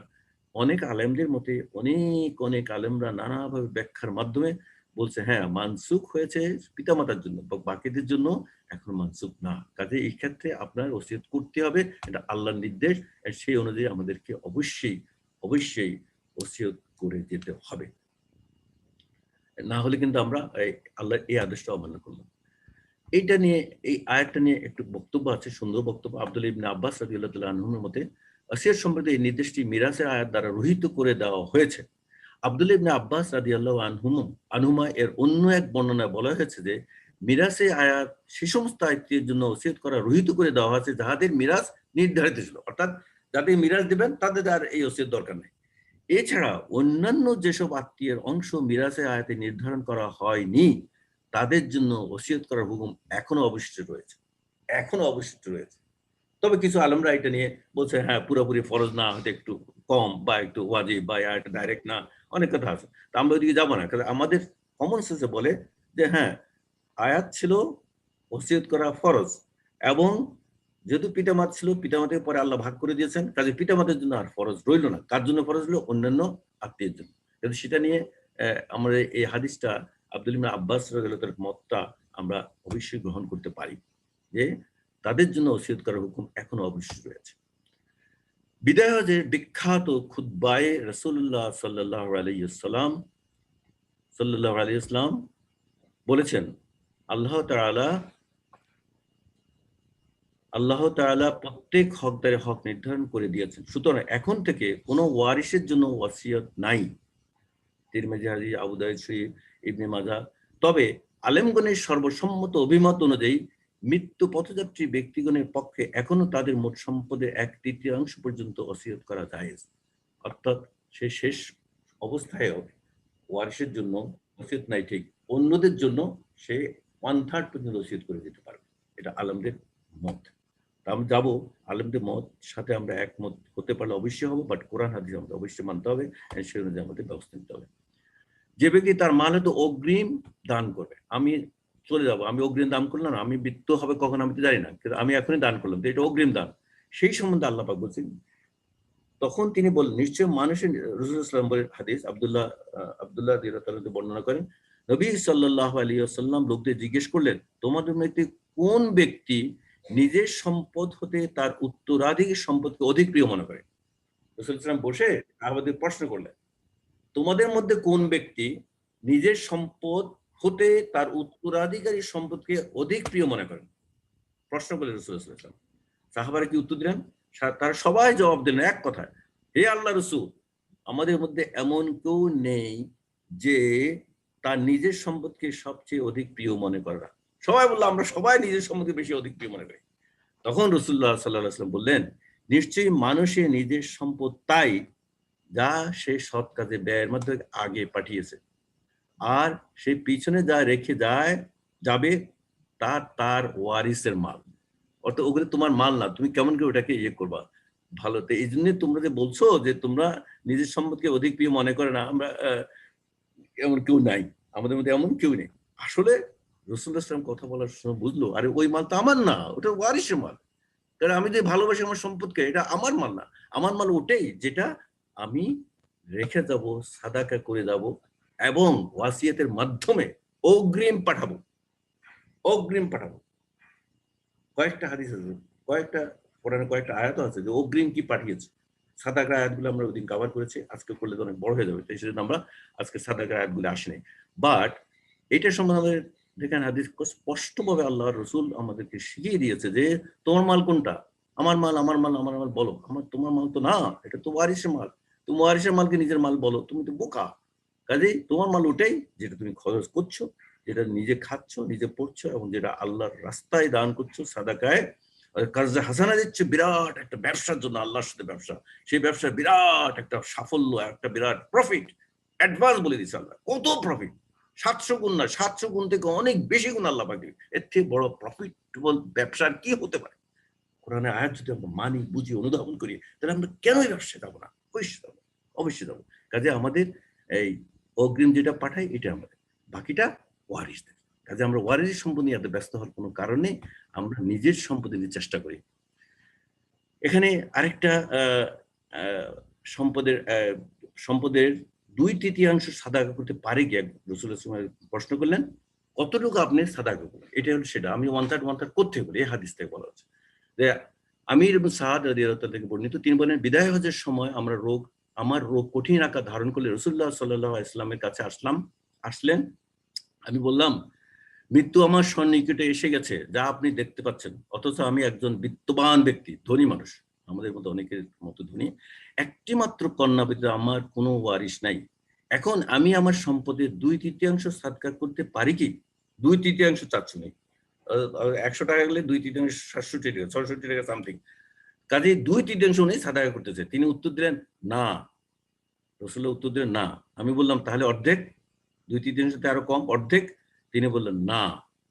আমি বললাম 1/3। তখন রাসূলুল্লাহ বললেন, এও অনেক অধিক।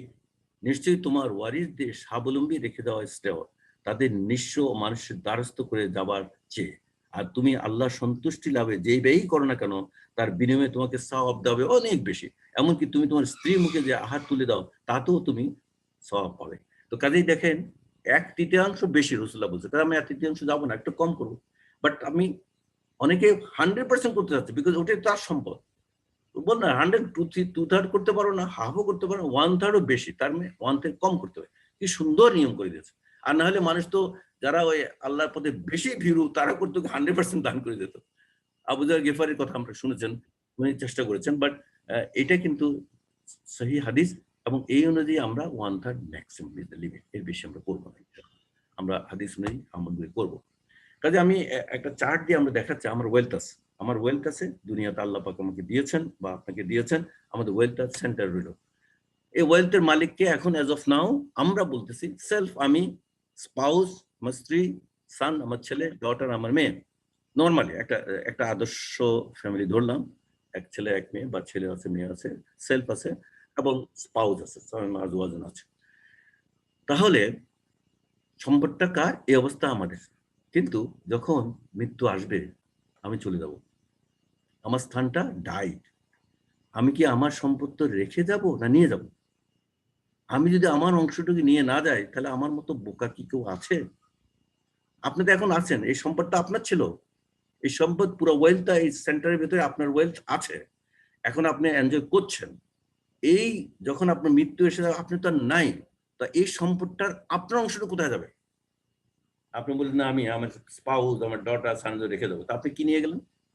আল্লাহ বলছে তোমরা আখিরাতে ঘর সন্ধান করো, আর আমি ঘর সন্ধান দূরের কথা, খালি হাতে গিয়ে বললাম আল্লাহ ঘর দাও।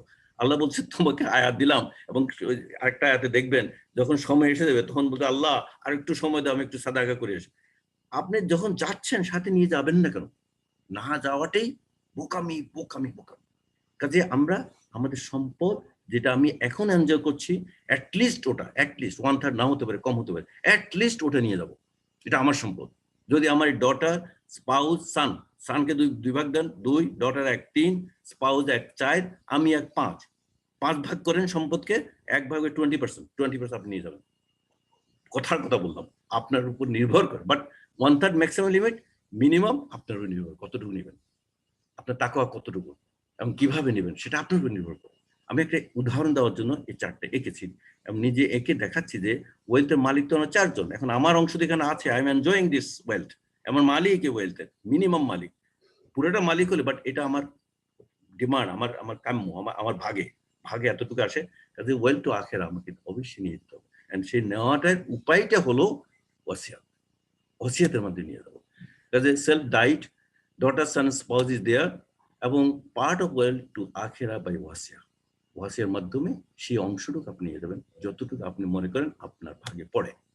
Left over well is for ওয়ারিশ, এবং বাকিটা থাকবে ওয়ারিসদের জন্য। কাজে মৃত্যুর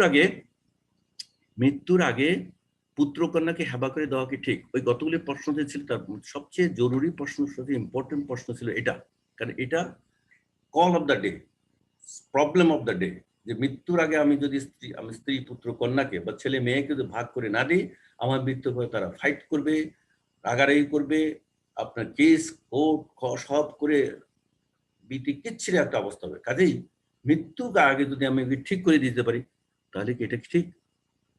এটা বিরাট প্রশ্ন। অ্যান্ড এটা নিয়ে আমাদের এক ভাই আমাকে প্রশ্ন করেছেন, আমি অনেক স্টাডি করেছেন, স্টাডি করার পরে উনি আবার জানিয়েছেন এইটা ওখানে পেয়েছেন, মুফতি মেঙ্ক এই কথা বলেছে বা ওখানে এটা পেয়ে গেছে। কাজে আমার মনে হয় এটা ঠিক আছে কিনা আপনি একটু এই সম্বন্ধে কিছু কথা বলবেন। আমি এই জন্যই এই প্রশ্নটা নিয়ে আসছি অন্যান্য প্রশ্নের সাথে।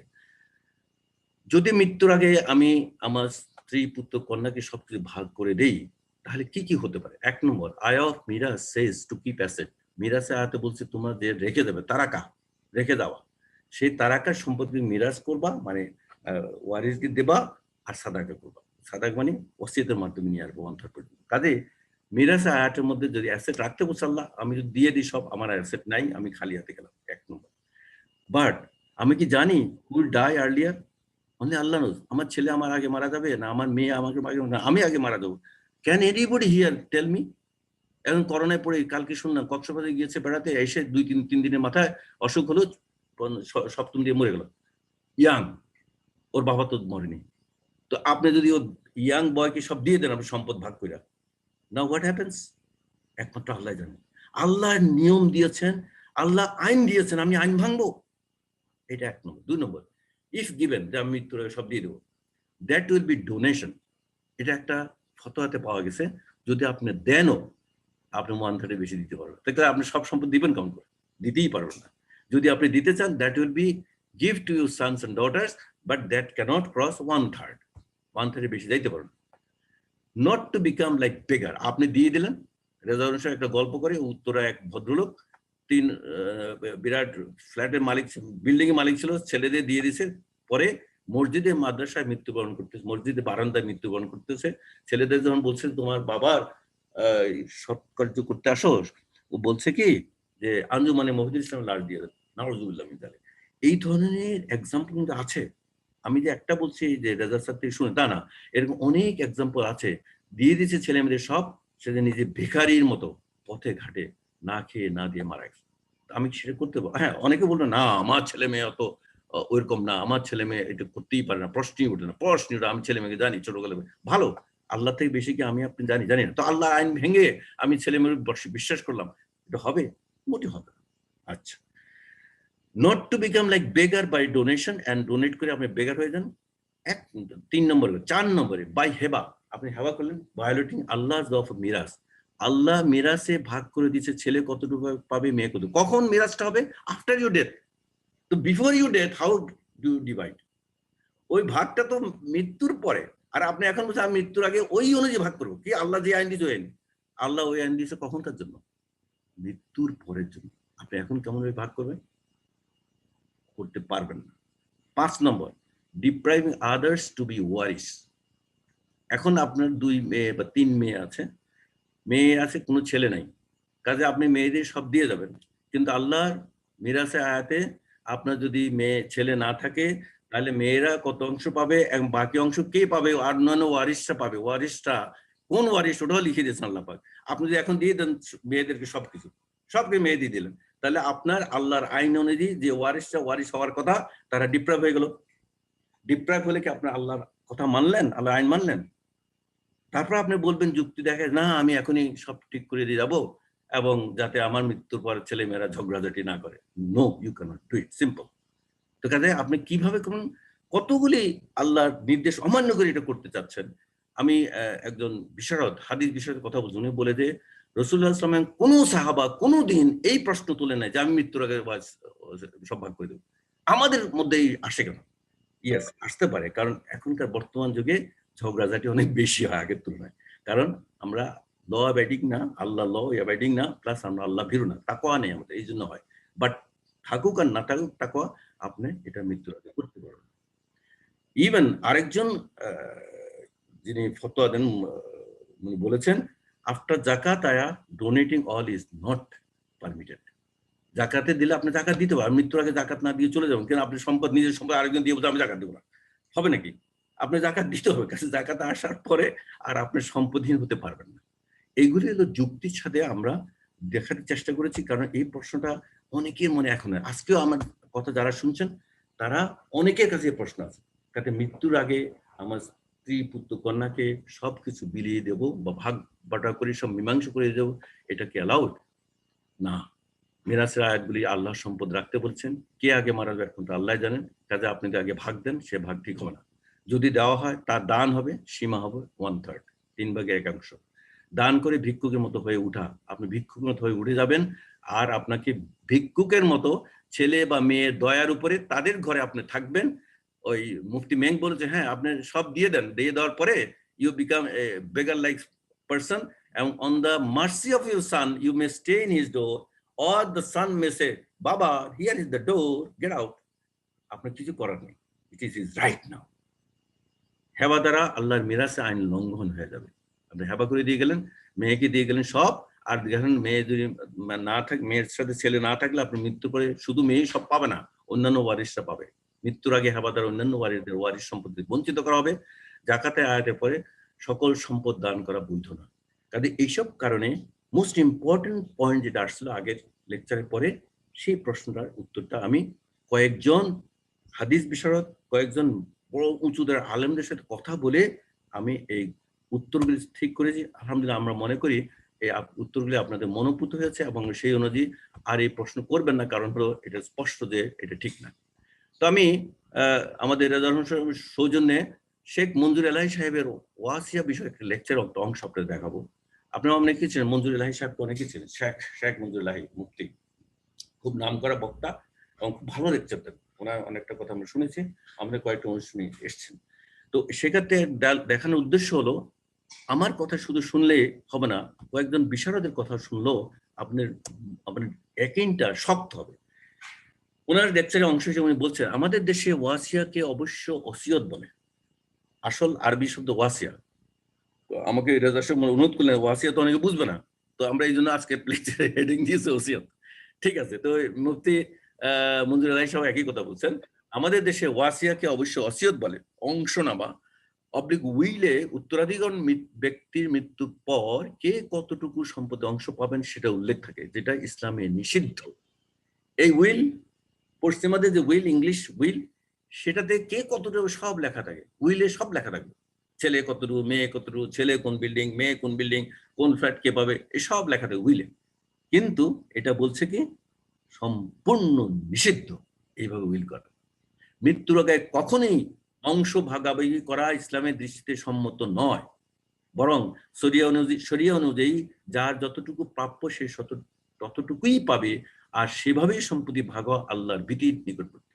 আপনি যদি তাকওয়াবান হন, আপনি ওইভাবে করবেন, মৃত্যুর আগে নয়। তো আমি যে আগে স্লাইডগুলি দেখালাম, মৃত্যুর আগে ভাগ করলে কি কি অসুবিধা হয়, আমাদের শেখ মঞ্জুর এলাহি সাহেব ওই লাইনেই এই কথাটি বলেছে। ওনার হুবহু ওনার লেকচার একটা অংশ আমি আপনাকে দেখিয়েছি। এবং এরপরে উনি আরো বলছেন, ওনার লেকচারের অংশ, বাকি অংশতে উনি বলছেন যে ওয়াসিয়া অংশ নেওয়া বা উইল নয়। উইল শব্দটা সাথে আমাদের ইসলামিক আইডিয়া ওয়াসিয়া যায় না। এটা হলো শেষ ইচ্ছা বা ইচ্ছানামা। আমি লিখেছিলাম ইচ্ছানামা বা জোর নির্দেশ বা চূড়ান্ত ইচ্ছা। উনি বলছেন ওয়াসিয়া অংশ বা উইল নয়, এটা হলো ইচ্ছানামা। এখানে আমি যেভাবে গিয়েছি উনি একই কথায় বলছেন। ইনশাআল্লাহ, লিখিত ওয়াসিয়া ব্যক্তির মৃত্যুর পর তার আপনজনদের জন্য একটি অতি মূল্যবান দলিল হিসেবে কাজ করতে পারে। ওয়াসিয়াতে মোট সম্পদের 3 ভাগে অংশ বা তার কম কাউকে কোনো প্রতিষ্ঠানকে বা আল্লাহর পথে দিয়ে দেওয়া অপশন রয়েছে। তবে এই 3 ভাগে অংশ বা তার কম সম্পত্তি কোনো উত্তরাধিকারদেরকে দিয়ে যাবার ইচ্ছা প্রকাশ করা যাবে না। লা ওসিয়াতা লি ওয়ারিস, ওয়ারিসদের কোনো ওসিয়ত নেই। অর্থাৎ ওয়াসিয়াকৃত সম্পদ যারা উত্তরাধিকার সূত্রে সম্পর্কিত নয় শুধু তারাই পেতে পারে বা তাদের দিয়ে দেওয়ার ব্যাপারে ওয়াসিয়াতনামাতে উল্লেখ থাকতে পারে। তো একই কথা আমাদের এই মুফতি সাহেব বলেছেন। এর সাথে আমি 3 জন বিশারদ ব্যক্তির মতামত নিয়েছিলাম এই উপরে। যখন মুফতি মেঙ্কের একটা ভিডিও দেখে যেটা বলেছেন, তখন আমি ভাবলাম যে মুফতি মেঙ্কে তো সারা পৃথিবীর লোক জানে। উনি এই কথাটা বললেন যে মৃত্যুর আগে 100% দিতে পারবেন। কেন বলছে পরে আমরা ওটা বের করেছি। তো বের করার জন্য আমার এই 3 জনের সাথে কথা বলেছে। মাওলানা আব্দুল শহীদ নাসিম, মাওলানা মাহমুদুল হক, মুফতি ডাক্তার নামুল হক মাদানী। প্রত্যেকেই মতামত দিয়েছেন, প্রত্যেকে মতামত নিয়েছে। আলহামদুলিল্লাহ, আল্লাহ সাহায্য করেছে যাতে আমি শুধু একাই না বলি, সবাই যেন একই মতে বলি। কারণ আল্লাহর বিধান, রসুলের বিধান আমাদেরকে সঠিকভাবে আপনাদের সামনে উপস্থাপন করা দরকার, জরুরি মনে করেছি। সেজন্য সবাই একই মত, প্রত্যেকে মতামত দিয়েছেন। কি মতটা? যে মৃত্যুর আগে কখনোই ধন সম্পদের বিভাজন হওয়া বা অংশ ভাগাভাগি করা ইসলামের দৃষ্টিতে সম্মত নয়, উচিত নয়, এটা অনুমোদিত নয়, এটা জায়েজ নয়। আলহামদুলিল্লাহ। তো কাজে আমরা যারা চিন্তা করছি আমি মৃত্যুর আগে সব ভাগ করে দিয়ে দেবো, নট অ্যালাউড। কারণ আল্লাহ জানে কে মারা যাবে। আপনি আগে মারা যাবেন না আপনার ওয়ারিসদের মধ্যে কেউ মারা যাবে, কেউ তো জানি না আমরা। তাহলে কেমন করে ভাগ করে দেবো? এটা বোকামি। এই জন্য এটা অ্যালাউড না এবং এটা আল্লাহ বিরোধী কথা। এবং আমাদের মাদানী সাহেব তো বলে যে জান্নাতের টিকিট কিনবে কেউ যদি এটা করে। আল্লাহ আমাদের মাফ করেন। যারা করেছেন তারা সংশোধন করার উপায় আছে। জাহান্নামের সরি আমি যে বললাম কি মাওলানা ডক্টর আনামুল হক মাদানী বলছে যে এটা করবে সে জাহান্নামের টিকিট কিনবে। তো আমি কথাটা ভুল বলেছি, জান্নাতের জাহান্নামের টিকিট কিনবো। তো কাজেই কেউ যদি করে ফেলেন অবশ্যই এটা সংশোধনের ব্যবস্থা করতে পারেন। এটা আপনার উপর ছেড়ে দেওয়া হলো। বাট কোরআন হাদিসের কথা অনুযায়ী, আলেমদের কথা অনুযায়ী, মুফতি মাওলানাদের কথা অনুযায়ী আমি আপনাদের জানালাম। এই জানাটা অবশ্যই আপনারা জানবেন। অন সাইটে একটা ফিকা বা আপনার মুফতির একটা ইয়ে থাকে, সাইট থাকে। এখানে বলছে it is wrong to divide your money in accordance with the rules of inheritance while you are still alive. এটা ইন্টারন্যাশনাল অ্যাকসেপ্ট। শুধু আমাদের দেশে মালানাদের কথা বলে যদি বলে, মুফতি মেং তো আমাদের দেশে না, কারণ উনি যদি বলে দেওয়া যাবে তাহলে হবে না। এই জন্য আমি একটা ইন্টারন্যাশনাল ইয়ে থেকে distribute my asset during my life time সম্বন্ধে সার্চ করে যেটা পেলাম, এটা একটা ফতোয়া সাইট। ফতোয়া সাইটে স্পষ্ট বলেছে it's not allowed, it's not allowed. কাজেই মুফতি মেং কেন বলেছে পরে আমরা বের করলাম। মুফতি মেং বলেছে যে হ্যাঁ, রাগ করে বলছে হ্যাঁ you can give 100% to your sons and daughters, and it is their right, they own it, you cannot own, you cannot say that it will be after my death, you have to give it today, right today, then 100% দেওয়ার পর কি হবে, then your son will be on mercy on you and বলবে যে বাবা তুমি আমার এখানে থাকো, দয়া করে তোমাকে রাখবে। বাট যদি সান ওই ভালো সান না হয়, সে বলে বাবা here is the door, get out. তো কাজে এইটার পরিপ্রেক্ষিতে তুমি বলছে দিয়ে দেন 100%।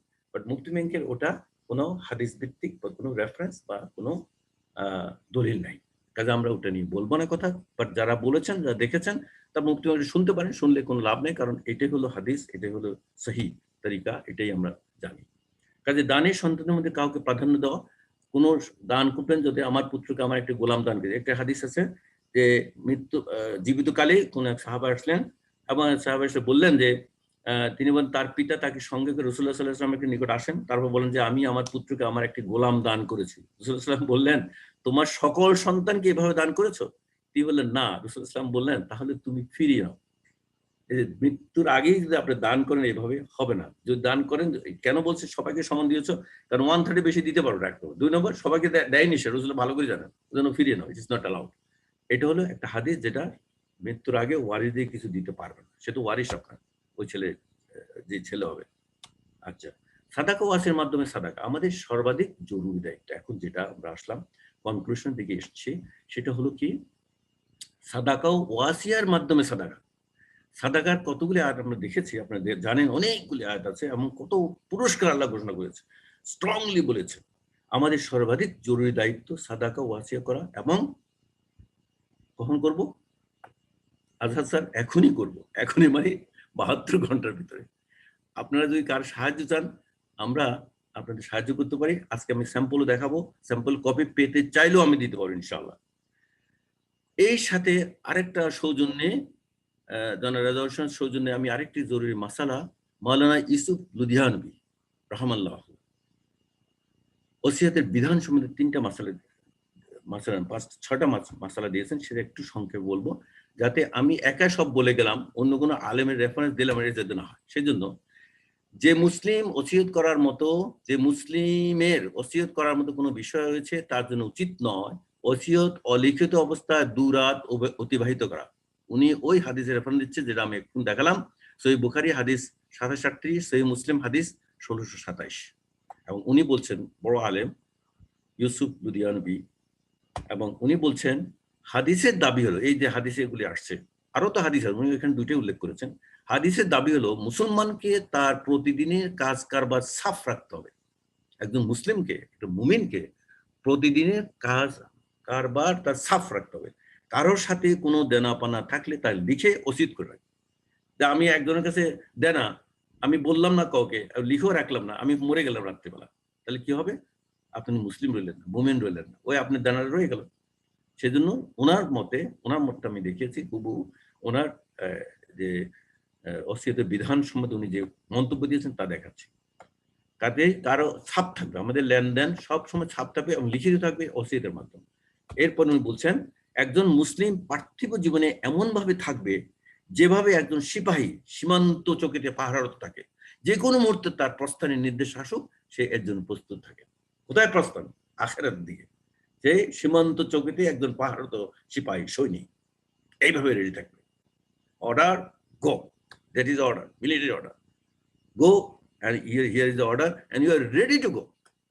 সীমান্ত চৌকি যারা থাকে আপনারা জানেন, তারা যে কোনো সময় যে কোনো অর্ডারের জন্য রেডি থাকে, যে কোনো আনটুয়ার্ড হ্যাপেনিং জন্য রেডি থাকে, গুলি আসলো গুলি করব এগুলো সবসময় রেডি থাকে। ঠিক তদ্রূপ আমাদেরকেও, আমাদের যদি অর্ডার আসে, go, your death has come, I am ready sir, salute দিয়ে বলবেন ইয়েস, আল্লাহর কাছে, আল্লাহ আমি রেডি। সেই রেডি হওয়ার জন্য কি করতে হবে? যত কিছু থাকবে আপনার ওসিয়তের মাধ্যমে লিখে রাখবেন, then you are ready. If you don't write it, you are not ready. You are not ready. ওই মৃত্যু পথে আসলে একটু আগে একটা হাদিস দেখালাম, মৃত্যুর আগে বলে অমুককে ওটা দিও, অমুক করে দিও, অমুক করে নিজে মরে গেল, হলো না, দ্যাট ইজ নট অ্যালাউড। ওটা করতে পারো না, আগে আপনাকে লিখিত রাখতে হবে। এন্ড সেই লিখিত রাখতে হবে আজকে জানার পর থেকে 72 ঘন্টা। যারা করে ফেলছেন অলরেডি, আমি জানি কয়েকজন করেছেন, কয়েক ভাই করেছেন, আলহামদুলিল্লাহ। যারা করেননি, আজকের থেকে 72 ঘন্টা আবার হলো, কারণ আজকে নতুন করে জানলেন। এখানে ওসিয়ত সংক্রান্ত কিছু ওসিয়ত সংক্রান্ত কিছু মাসাইল উল্লেখ করেন মুনাসিব। উনি বলছেন এই ওসিয়ত করে মাসাইল যদি করি তাহলে মুনাসিব হয়। তাহলে কি প্রথম মাসাইলটা কি? 1 নম্বর হলো ঋণ পরিশোধ ওসিয়ত। আপনার ঋণ আছে, এখন করতে পারতেছেন না, বাট আপনি মৃত্যুর পরে সম্পদ যেটা এখন বিক্রি করতে পারতেছেন না, পরে বিক্রি করবে আপনার ওয়ারিশরা, ওই ব্যক্তির থেকে আপনার ঋণ পরিশোধ ওসিয়ত করতে হবে। কাজে আপনি ঋণ পরিশোধের ওসিয়ত করে যেতে হবে। যে সকল হক আদায় করা ও ওয়াজিব, তার জন্য ওসিয়ত করা ওয়াজিব। যে সকল, সুন্দর কথা বলছেন, যে সকল হক আদায় করা ওয়াজিব, তার জন্য ওসিয়ত করা ওয়াজিব। যেমন একজন ঋণ নেওয়ার পরে, একজন ঋণ নিয়েছে, এখন তার কর্তব্য হলো এই ওসিয়ত করে রাখা যে তার সম্পদ থেকে যেন ওই ঋণ পরিশোধ করে দেওয়া হয়। তা আপনার প্রশ্ন, ঋণ থাকলে পরে পরিশোধ করলে এখন পারবে না, আপনার নানাবিধ কারণ থাকতে পারে, যে আপনার বাড়িতে আছে, বাড়িতে তো আপনি এখন বিক্রি করতে পারবেন না, কেন থাকেন। কাজেই আপনার ওসিয়ত যোগ্য যেই সম্পদ থাকে তার থেকে ঋণ পরিশোধ করতে বলে যেতে পারেন, এবং সেভাবে ঋণ পরিশোধ করতে হবে, সেটা করাটা ওয়াজিব। পরে মাসাল হলো নামাজ রোজার ফিদিয়ার ওসিয়ত। এটা ওনার মতে উনি বলছেন যে 2 নম্বর মাসাল হলো নামাজ রোজার ফিদিয়া যদি থাকে। কারো জীবনে কোনো নামাজ রোজা কাজা হয়ে থাকলে জীবদ্দশাতে আদায় করে ফেলা অবশ্যই উচিত। খোদা না কাস্তা যদি এই কাজা আদায়ের সুযোগ না পাওয়া যায়, তাহলে এই মর্মে ওসিয়ত করে দেওয়া ফরজ। যেহেতু ওই আপনার নামাজটা ফরজ এবং আপনার রোজাটা ফরজ, কাজে এটার জন্য ওসিয়ত করা ফরজ। দেখছেন ওসিয়ত কিভাবে ফরজ হয়ে যাচ্ছে? ওসিয়ত করা ফরজ যে আমরা জিম্মা এত নামাজ এত রোজা কাজা হয়েছে, এগুলি ফিদিয়া যেন আদায় করা হোক। যদি কেউ এমন ওসিয়ত করে তাদেরকে সেভাবে ওসিয়ত করতে হবে। 3 নম্বর মাসালা যাকাত আদায়ের ওসিয়ত। এমন হতে পারে আমরা বছর শেষ হয় নাই, বা বছর শেষ হলে সময় পাই না, সুযোগ পাই না, অসুস্থ হয়ে গেলাম, যাকাত আদায় করতে পারলাম না। কারো উপরে কয়েক বছরের যাকাত ওয়াজিব হওয়া সত্ত্বেও যে আদায় করেন, তার কর্তব্য বিগত বছরগুলিতে হিসাব করে যাকাত আদায় করা। জীবদ্দশায় সম্পূর্ণ আদায় করতে না পারলে মৃত্যুর পূর্বে অন্তত ওসিয়ত করে যাবে যে আমার এই পরিমাণ যাকাত অনাদায়ী রয়েছে, তা যেন আদায় করা হয়, অন্যথায় গুনাহগার হবে। তো এখানে প্রশ্ন আসতে পারে, আমি তো 72 ঘন্টার মধ্যে লিখবো, আমি মৃত্যুর আগে কেমনে লিখবো? আপনার যে ওসিয়ত এখন 72 ঘন্টা লিখে রাখছেন, এটা পরিবর্তনশীল, পরিবর্তন চলতে হবে মৃত্যু আগ পর্যন্ত, বাট ওটা লিখিত থাকতে হবে। অবস্থার পরিপ্রেক্ষিতে চেঞ্জ হবে এবং আপনার ওটা লিখে থাকতে হবে, লেটের যেটা ওটাই কার্যকরী করতে হবে। কাজে আপনি আজকে 72 ঘন্টা যেটা লিখবেন সেটা লেখা থাকবে, এই ওসিয়তনামা আমার মৃত্যুর আগ পর্যন্ত আমি যতবার বদলাই সেটা লেটেস্টে হবে, অ্যাকসেপ্টেবল। কারণ আপনার অবস্থার চেঞ্জ হবে, আপনার ঋণ বাড়বে কমবে, ঋণ পরিশোধ হয়ে যাবে, কারো কাছে দেনা বাড়বে কমবে, আবার আপনি পাবেন দিবে, এগুলি চেঞ্জ হবে। চেঞ্জ হতে হতে ওসিয়তনামা চেঞ্জ হতে থাকবে। আপনার সেই ওসিয়তনামা আপনার কাছে লিখিত থাকতে হবে, লিখিতটার মধ্যেই আপনি পরিবর্তন করে আনবেন। তাহলে 3 নম্বরে জাকাতের ওসিয়ত। এরপর আসেন বদলি হজের ওসিয়ত। বদলি হজের ওসিয়ত, কারো উপর হজ ফরজ হয়েছে কিন্তু আদায় করতে পারেনি, বিভিন্ন কারণ হতে পারে, করোনার কারণও হইতে পারে বা অন্য কারণ হইতে পারে। তার কর্তব্য হলো বদলি হজের ওসিয়ত করে যাওয়া। ওসিয়ত না করলে দ্বিগুণ গুনাহ হবে। দেখেন ওসিয়তে কত ইম্পর্টেন্ট, এই ওসিয়ত লিখে রাখবেন না আর হজও করলেন না, আপনি করোনায় ধরে পড়ে গেলেন আইসিইউতে, আল্লাহ মাফ করুন, আল্লাহ মাফ করুন, আল্লাহ, তাহলে গুনাহ দ্বিগুণ হবে। প্রথমত ফরজ আদা না করার গুনাহ, দ্বিতীয়ত মৃত্যুর পূর্বে ওসিয়ত না করে দেওয়ার গুনাহ। দেখছেন ওসিয়তটা তাহলে কি হয়ে গেল এখানে? ফরজ। সুবহানাল্লাহ। আল্লাহ আমাদের জ্ঞান দান করেন যাতে আমরা এই ওসিয়তের ফরজ দায়িত্ব অবশ্যই করতে পারি এবং আগামী 72 ঘন্টার মধ্যে আমরা করতে পারি। এরপরে হলো ওসিয়ত সংক্রান্ত আরেকটা, যে কোনো নেক কাজে সম্পদ ব্যয় করা ওসিয়ত করে যায়। এটা হলো আরেকটা মাসালা, যে নেক কাজের জন্য আপনি ওসিয়ত করে দেবেন। ওই যে আখিরাতে গিয়ে আল্লাহর কাছে বলবেন আল্লাহ ঘর দাও, ঘরের পয়সা কই? ওই পয়সা আপনি যে নেক কাজের জন্য করে দেবেন এটাই তো আপনার পয়সা। নাইলে এখানে সিমেন্ট বালু সব কিনে নিয়েছেন, আখিরাতের কিছু নাই, ঘর বানাইতে পারতেছে না, কারণ আখিরাতে যাচ্ছে না তো, ওই লেবার খরচ নাই। লেবার খরচ থেকে শুরু করে এটা উপমা দিয়ে বলছে আর কি। এটাই হলো আপনার আখিরাতে ঘর বানানোর উপায়। এখন যা দান করছে এখন আখিরাতের জন্য সব করছেন প্রায়। আখিরাতে এই ঘর বানানো কন্টিনিউ হতে হবে, সো দ্যাট আপনার আখিরাতে ঘর বানাতে পারেন। সেই জন্য বলছে যেমন আমার সম্পত্তি দিয়ে মসজিদ নির্মাণ করবে, কোনো মাদ্রাসায় ব্যয় করবে, কোরআন মাজিদ বিতরণ করবে, বিধবা এতিমের জন্য এই পরিমাণ অর্থ ব্যয় করবে, বাংলাদেশ কোরআন শিক্ষা সোসাইটি বোঝার জন্য কোরআন অধ্যয়ন একাডেমি ও কোরআন স্টাডি ইত্যাদি এর মাধ্যমে আপনার যেখানে ইচ্ছা এর মাধ্যমে দান করবে, এগুলি সবাই মৃত্যুর পরে সাদাকা, সব আপনার সাদাকা করবে।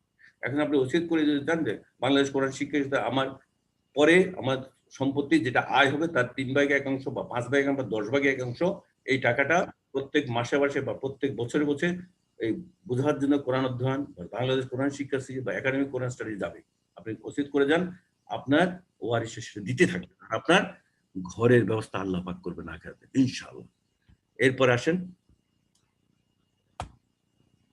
ওয়ারিসগণ তা সম্পূর্ণ না করলে গুনাহগার হবে। যে ওসিয়ত করে যাবেন ওয়ারিসগণকে আপনি নসিহত করে যাবেন তুমি এগুলি না করলে তোমরা গুনাহগার হবে। তবে এই ওসিয়ত পুরো করতে যদি 1/3 বেশি সম্পত্তির প্রয়োজন পড়ে, তা আপনি বলেছেন যে প্রত্যেক মাসে বুঝার study Al Quran to understand ওদের তুমি মাসে মাসে দিবা 10,000 টাকা, কিন্তু আপনার পরে দেখা গেল এই সম্পত্তি নাই। সেই জন্য এই মাসালায় বলছে তবে এই ওসিয়ত পুরা করতে যদি 1/3 বেশি সম্পত্তির প্রয়োজন পড়ে তাহলে অতিরিক্ত ব্যয় করা আবশ্যক নয়, যেহেতু আপনি ওটা ওসিয়ত করেন নাই, আপনার ওয়ারিসের জন্য সেটা আবশ্যক নয় যদি বেশি প্রয়োজন হয়। এবং 7 নম্বর হলো গায়রে ওয়ারিসের জন্য ওসিয়ত করতে হলে, গায়রে ওয়ারিস যারা ওয়ারিস না কিন্তু এরকম আছে, ওয়ারিস এমন কাউকে নিজের সম্পত্তি কিছু দেওয়ার জন্য যদি আপনি ওসিয়ত করেন সেটা করতে হবে এবং সেটা করার জন্য আপনার 1/3 মধ্যে থাকতে হবে একজন ওসিয়ত। এবং এটা এক্সাম্পল উনি দিয়েছেন, আমি এক্সাম্পলটা আনি নাই, সে বলছেন মনে করেন আপনার ছেলে তার ছেলে মেয়েকে রেখে আপনার আগে মরে গেল, এখন আপনি ওই ছেলেরা কিন্তু আপনার ওয়ারিস না, আপনার ছেলেরা আপনার ওয়ারিস না, বা মেয়েরা আপনার মেয়ের ছেলেরা আপনার ওয়ারিস না, তখন সে তো গায়ের ওয়ারিস। এই গায়ের ওয়ারিসের জন্য আপনার ওসিয়ত করতে হবে, এটা অলমোস্ট ফরজের কাজ হবে, ওয়াজিব আরো বেশি। তো কাজে আপনার ওসিয়ত তো এমন ভাবে আমরা দেখতে পাচ্ছি যে ওসিয়ত করাটা ফরজ, আর আমি ওসিয়ত লিখে রাখবো না, হজ করি নাই, যাকাত দেই নেই, তারপরে কোনো নেক কাজের জন্য নিয়ত করি নেই, আর আমি চলে গেলাম, আমার পরে কিছুই গেল না, আখিরাতে খালি হাতে গিয়ে আল্লাহর কাছে দাঁড়ালাম, আল্লাহ মাফ করো, আল্লাহ মাফ করার জন্য বলবে কোরআনে এতগুলি আয়াত দিয়েছি তুমি সব আয়াত উপেক্ষা করলা, কোরআনে ক্লাস করলা, রেজাল্ট বারাবার সব আয়াত সম্বন্ধে বলেছে তুমি শুনলা না, আর এখানে আল্লাহ মাফ করো না। এরপরে আয়াত আল্লাহ বলছে এই মাফ করার জন্য বলো, Allah will never do it, advance বলিস আল্লাহ। ওসিয়তে তুমি জানো এই যে আমরা যখন মৃত্যু এসে যাবে, আমাদের যখন ওসিয়তের দ্বারা মৃত্যুর পরে যে সাদাকা আমরা করতে যদি না যায় তাহলে কি হবে দেখেন।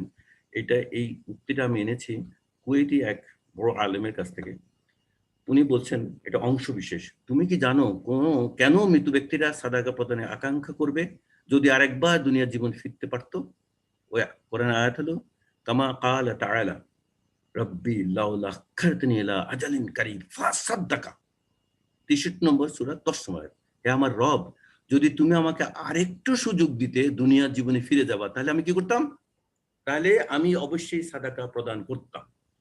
ওই আলেম বলতেছে সুন্দর করে, ওনার বক্তব্যে বলছে অলাম ইয়াকুল, তারা বলবে না লে আতামারা আওলে আসাল্লাহ আওলে আসুমু, তারা বলবে না আমি যদি সুযোগ পাই উমরা পালন করতাম, অথবা সালাদ আদায় করতাম, অথবা রোজা রাখতাম।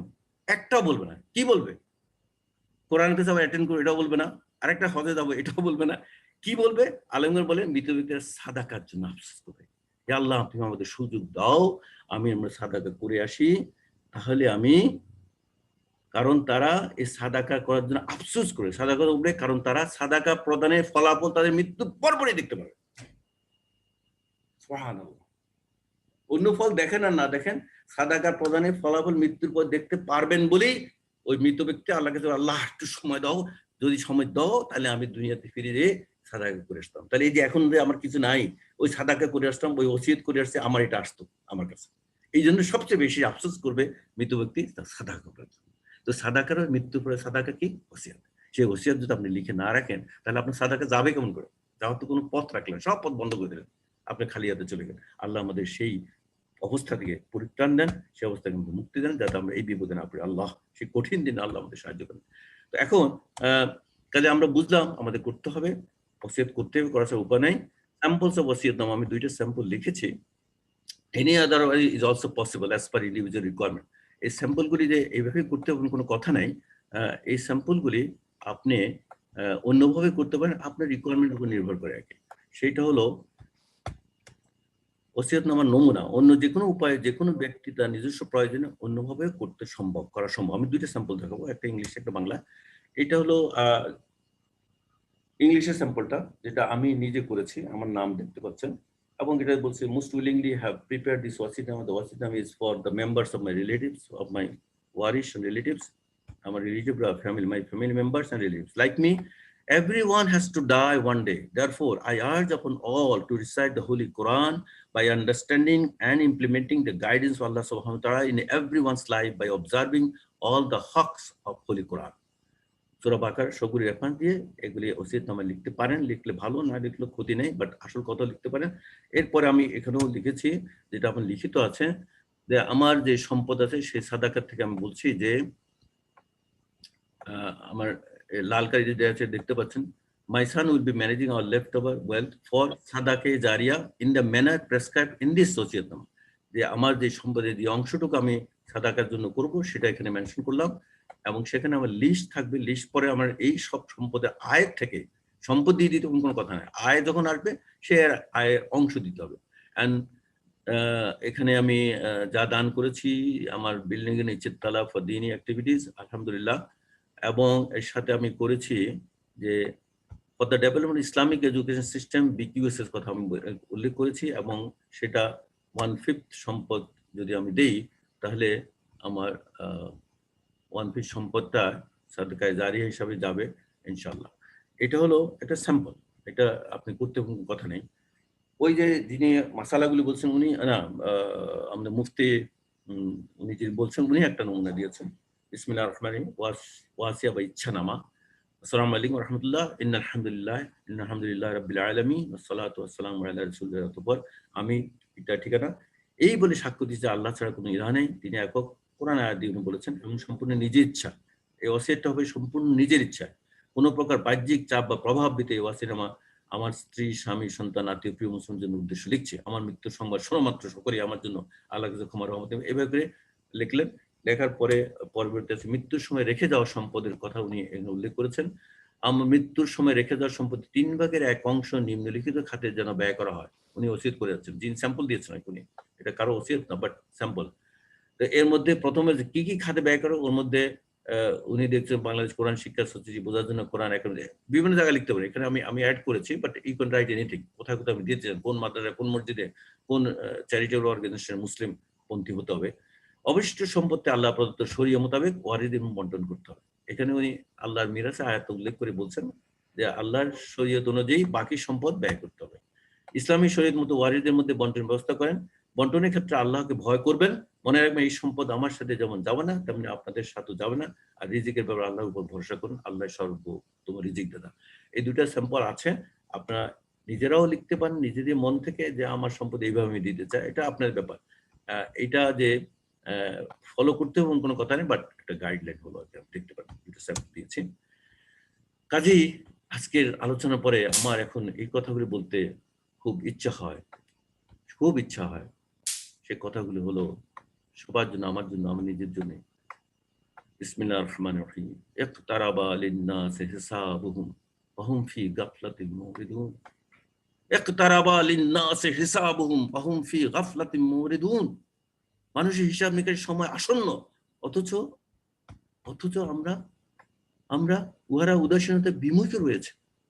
আমরা জানি আল্লাহ পাক বলছে তোমাদের হিসাব অতি নিকটে, কিন্তু আমরা বিমুখ। আমরা বিমুখ। হুম ফি গাফলাতিন মুরিদুন, বিমুখ হয়ে আছি। আমরা কি এখনো অবহেলা করব আল্লাহর আইন? আমরা কি এখনো অবহেলায় থাকবো? আমরা কি এখনো অনীহায় থাকবো? আমরা কি এখনো উদাসীনই থাকবো? মোটেও না, আমাদের উচিত না। আল্লাহ আমাদের সাহায্য করেন, আল্লাহ আমাদের সাহায্য করেন। ইয়া রহমান রহিম, আমাদের সাহায্য করেন। এখানে একটা আরবি বাক্য সে লান তাস্তারির তাবদিল আল মাদি লিযালিকা রাক্কাজ আলা সুনই মুস্তাকবিল আযীম। You cannot change the past, so focus on making great future. আমাদের জীবনে আল্লাহ পাক যা দিয়েছে এটা আমরা চেঞ্জ করতে পারবো না, কিন্তু আল্লাহর কাছে আমরা গ্রেট ফিউচার চাই। কোথায়? দুনিয়ার বাকি জীবন এবং আখিরাতে। সেই জন্য এই আরবি যেটা আমরা এনেছি, আমাদের একজন আমাদের দিয়েছে, আপনি অতীতকে পরিবর্তন করতে পারবেন না, তাই দুর্দান্ত ভবিষ্যতের দিকে মনোনিবেশ করুন এবং আজকেই করুন, আগামী ৭২ ঘন্টার ভিতরে। এই জন্য আমি বলছি এই উপস্থাপনাটা আজকে আমি করলাম। আপনারা শুনেছেন, আলহামদুলিল্লাহ। আল্লাহ শোনার তৌফিক দিয়েছেন, বলার তৌফিক দিয়েছেন, আল্লাহর কাছে লাখো কোটি শুকরিয়া। এই উপস্থাপনাটি পরবর্তী ৭২ ঘন্টার মধ্যে শেখা এবং বোঝা, সাদাকা ওয়াসিয়া করা আমলকে বাস্তবায়নের জন্য আন্তরিক অনুরোধ আমি জানাচ্ছি আপনার সবার কাছে। এবং আমরা এই পরবর্তী ৭২ ঘন্টার মধ্যে এই আমলটা আপনারা করবেন বলে আমি অবশ্যই সবার কাছে আশা করছি এবং সবাইকে আন্তরিক আন্তরিক আন্তরিক অনুরোধ জানাচ্ছি যেন এই আমলটা আপনারা অবশ্যই করে ফেলেন। সেই জন্য আমি কোরআনে এই আয়াতটা আবার এনেছি যে কারো মৃত্যু আসিবার পূর্বে তোমরা দান খয়রাত করো, তোমরা সাদাকা করো, অথবা অন্যথায় মৃত্যু আসলে সে বলিবে, হে আমার রব, আমাকে আরো কিছু করার জন্য অবকাশ দিন, আমি পূর্ণ দান খয়রাত করতাম। যদি আপনি দিতেন আমি কি করতাম? দান খয়রাত করতাম। তখন আল্লাহ কি বলছেন? আল্লাহ পাক ওই জবাবে কি বলবেন, যেটা কোরআনে আগের থেকে বলে দিয়েছেন। আপনি যদি বলে আমি জানি না, কোরআন ক্লাসে আসছেন কিনা এই এই সেন্টেন্সটা, এই আয়াতটা আমি লক্ষ্য করি না, তাহলে হবে না। কোরআন ক্লাসে আসছেন, শুনতে হবে, অনুভব করতে, অনুসরণ করতে হবে। কিন্তু যখন কাহারও নির্ধারিত কাল উপস্থিত হইবে, তখন কি বলবে? আল্লাহ পাক অ্যাডভান্স বলে দিচ্ছে আমাদেরকে, ওয়ালা ইউআখিরুল্লাহু নাফসান ইযা জাআ আজালুহা আল্লাহু খাবীরুম বিমা তা'মালুন। কিন্তু যখন কাহারও নির্ধারিত কাল উপস্থিত হইবে, তখন আল্লাহ তাকে কিছুতেই অবকাশ দিবেন না। আল্লাহর ডিক্লারেশন অ্যাডভান্স। কাজে আপনি কি বসে থাকবেন ওই শেষ মুহূর্তে আসা পর্যন্ত? আমরা নিশ্চয়ই বসে থাকবো না। আমরা আর গাফলিতে অবশ্যই করবো না। আমাদের যেই আমল, এই আমলটা আমাদের অবশ্যই করতে হবে। আমরা আশা করি আপনারা এটা শুনেছেন। আমি আল্লাহর কাছে মাফ চাই যদি কোনো ভুল হয়ে থাকে, আল্লাহ যেন মাফ করে দেন আমাদেরকে, আমাকে স্পেশালি। রাব্বানা লা তুআখিযনা ইন নাসিনা ওয়া আখতানা। ইয়া আল্লাহ, আমি যদি ভুল করে থাকি আমাকে মাফ করে দেন। আর যদি কোনো ভুলেই থাকে, আপনিই না মাফ করা মালিক, মাফ করে দেন। এবং আপনাদের পক্ষ থেকে আমি মাফ চাচ্ছি, আপনারা সবাই মাফ চান। যদি আমার ভুলে কোনো বুঝ থাকে, আল্লাহ যেন আমাদের সঠিক জ্ঞান দেন। আমিন সুম্মা আমিন। ওয়া আখিরু দাওয়ানা আলহামদুলিল্লাহি রাব্বিল আলামিন। আস্তাগফিরুকা ওয়া আতুবু ইলাইক। জি, এখন যদি কেউ প্রশ্ন করতে চান, ইনশাআল্লাহ প্রশ্ন করতে পারবেন। এবং জনাব রেজা হোসেন আজকের সভাপতি হিসাবে উনি তার বক্তব্য রাখবেন এবং উনি তার মূল্যবান কমেন্ট দিয়ে আজকের প্রশ্নোত্তরটাকে পরিচালিত করবেন। আসসালামু আলাইকুম ওয়া রাহমাতুল্লাহি ওয়া বারাকাতুহু। আসসালামু আলাইকুম ওয়া রাহমাতুল্লাহি ওয়া বারাকাতুহু। আপনারা শুনেছেন এবং আলহামদুলিল্লাহ আজকে আমাদের উপস্থিতির সংখ্যাও আলহামদুলিল্লাহ অনেক ভালো হয়েছে। অনেকেই শুনতে পাচ্ছেন। এই জন্য আল্লাহর কাছে আমরা সবাই শুকরিয়া আদায় করি, সবাই বলেন আলহামদুলিল্লাহ। আলহামদুলিল্লাহ। আমরা একটা জিনিস শুধু বলতে পারি আজকের দিনে, সেটা হচ্ছে যে যেভাবে আমাদের জিলানী ভাই আমাদের সামনে তুলে ধরছেন ওয়াসিয়ত বিষয়টা, আমার মনে হয় আর কোনো ব্যাখ্যা এর মধ্যে লাগে না। তবু মনের মধ্যে কেউ প্রশ্ন থাকতে পারে, করতে পারেন, তবে শুধু একটা কথাই বারবার করে আমরা কোরআনের আয়াতের সঙ্গে বলতে পারি, আপনারা আমার সঙ্গে পড়তে পারেন সবাই। ইকতারাবা লিন্নাসি হিসাবুহুম অহুম ফি গাফলাতিম মুরিদুন। সূরা আম্বিয়ার এই প্রথম আয়াতটা আমরা অনেক সময় পড়েছি, আবার পড়ি আমরা ইকতারাবা লিন্নাসি হিসাবুহুম অহুম ফি গাফলাতিম মুরিদুন। কার হিসাব কখন আসবে, নোবডি নোস, আল্লাহ। নোবডি নোস। গত রাত্রে রাত ৩টার সময় টেলিফোন আসলো। আমি তো বুঝতে পারলাম না এত রাত্রে কে ফোন করছে। তো আমি ফোন ধরলাম, খবর আসলো যে আমার এক ভাগ্নি পিজিতে একটু আগে মারা গেছেন, তার ইন্না লিল্লাহি দাফনের জন্য ব্যবস্থা করতে যেতে হবে। ওয়া সে ইন্না রাত ইলাইহি ৩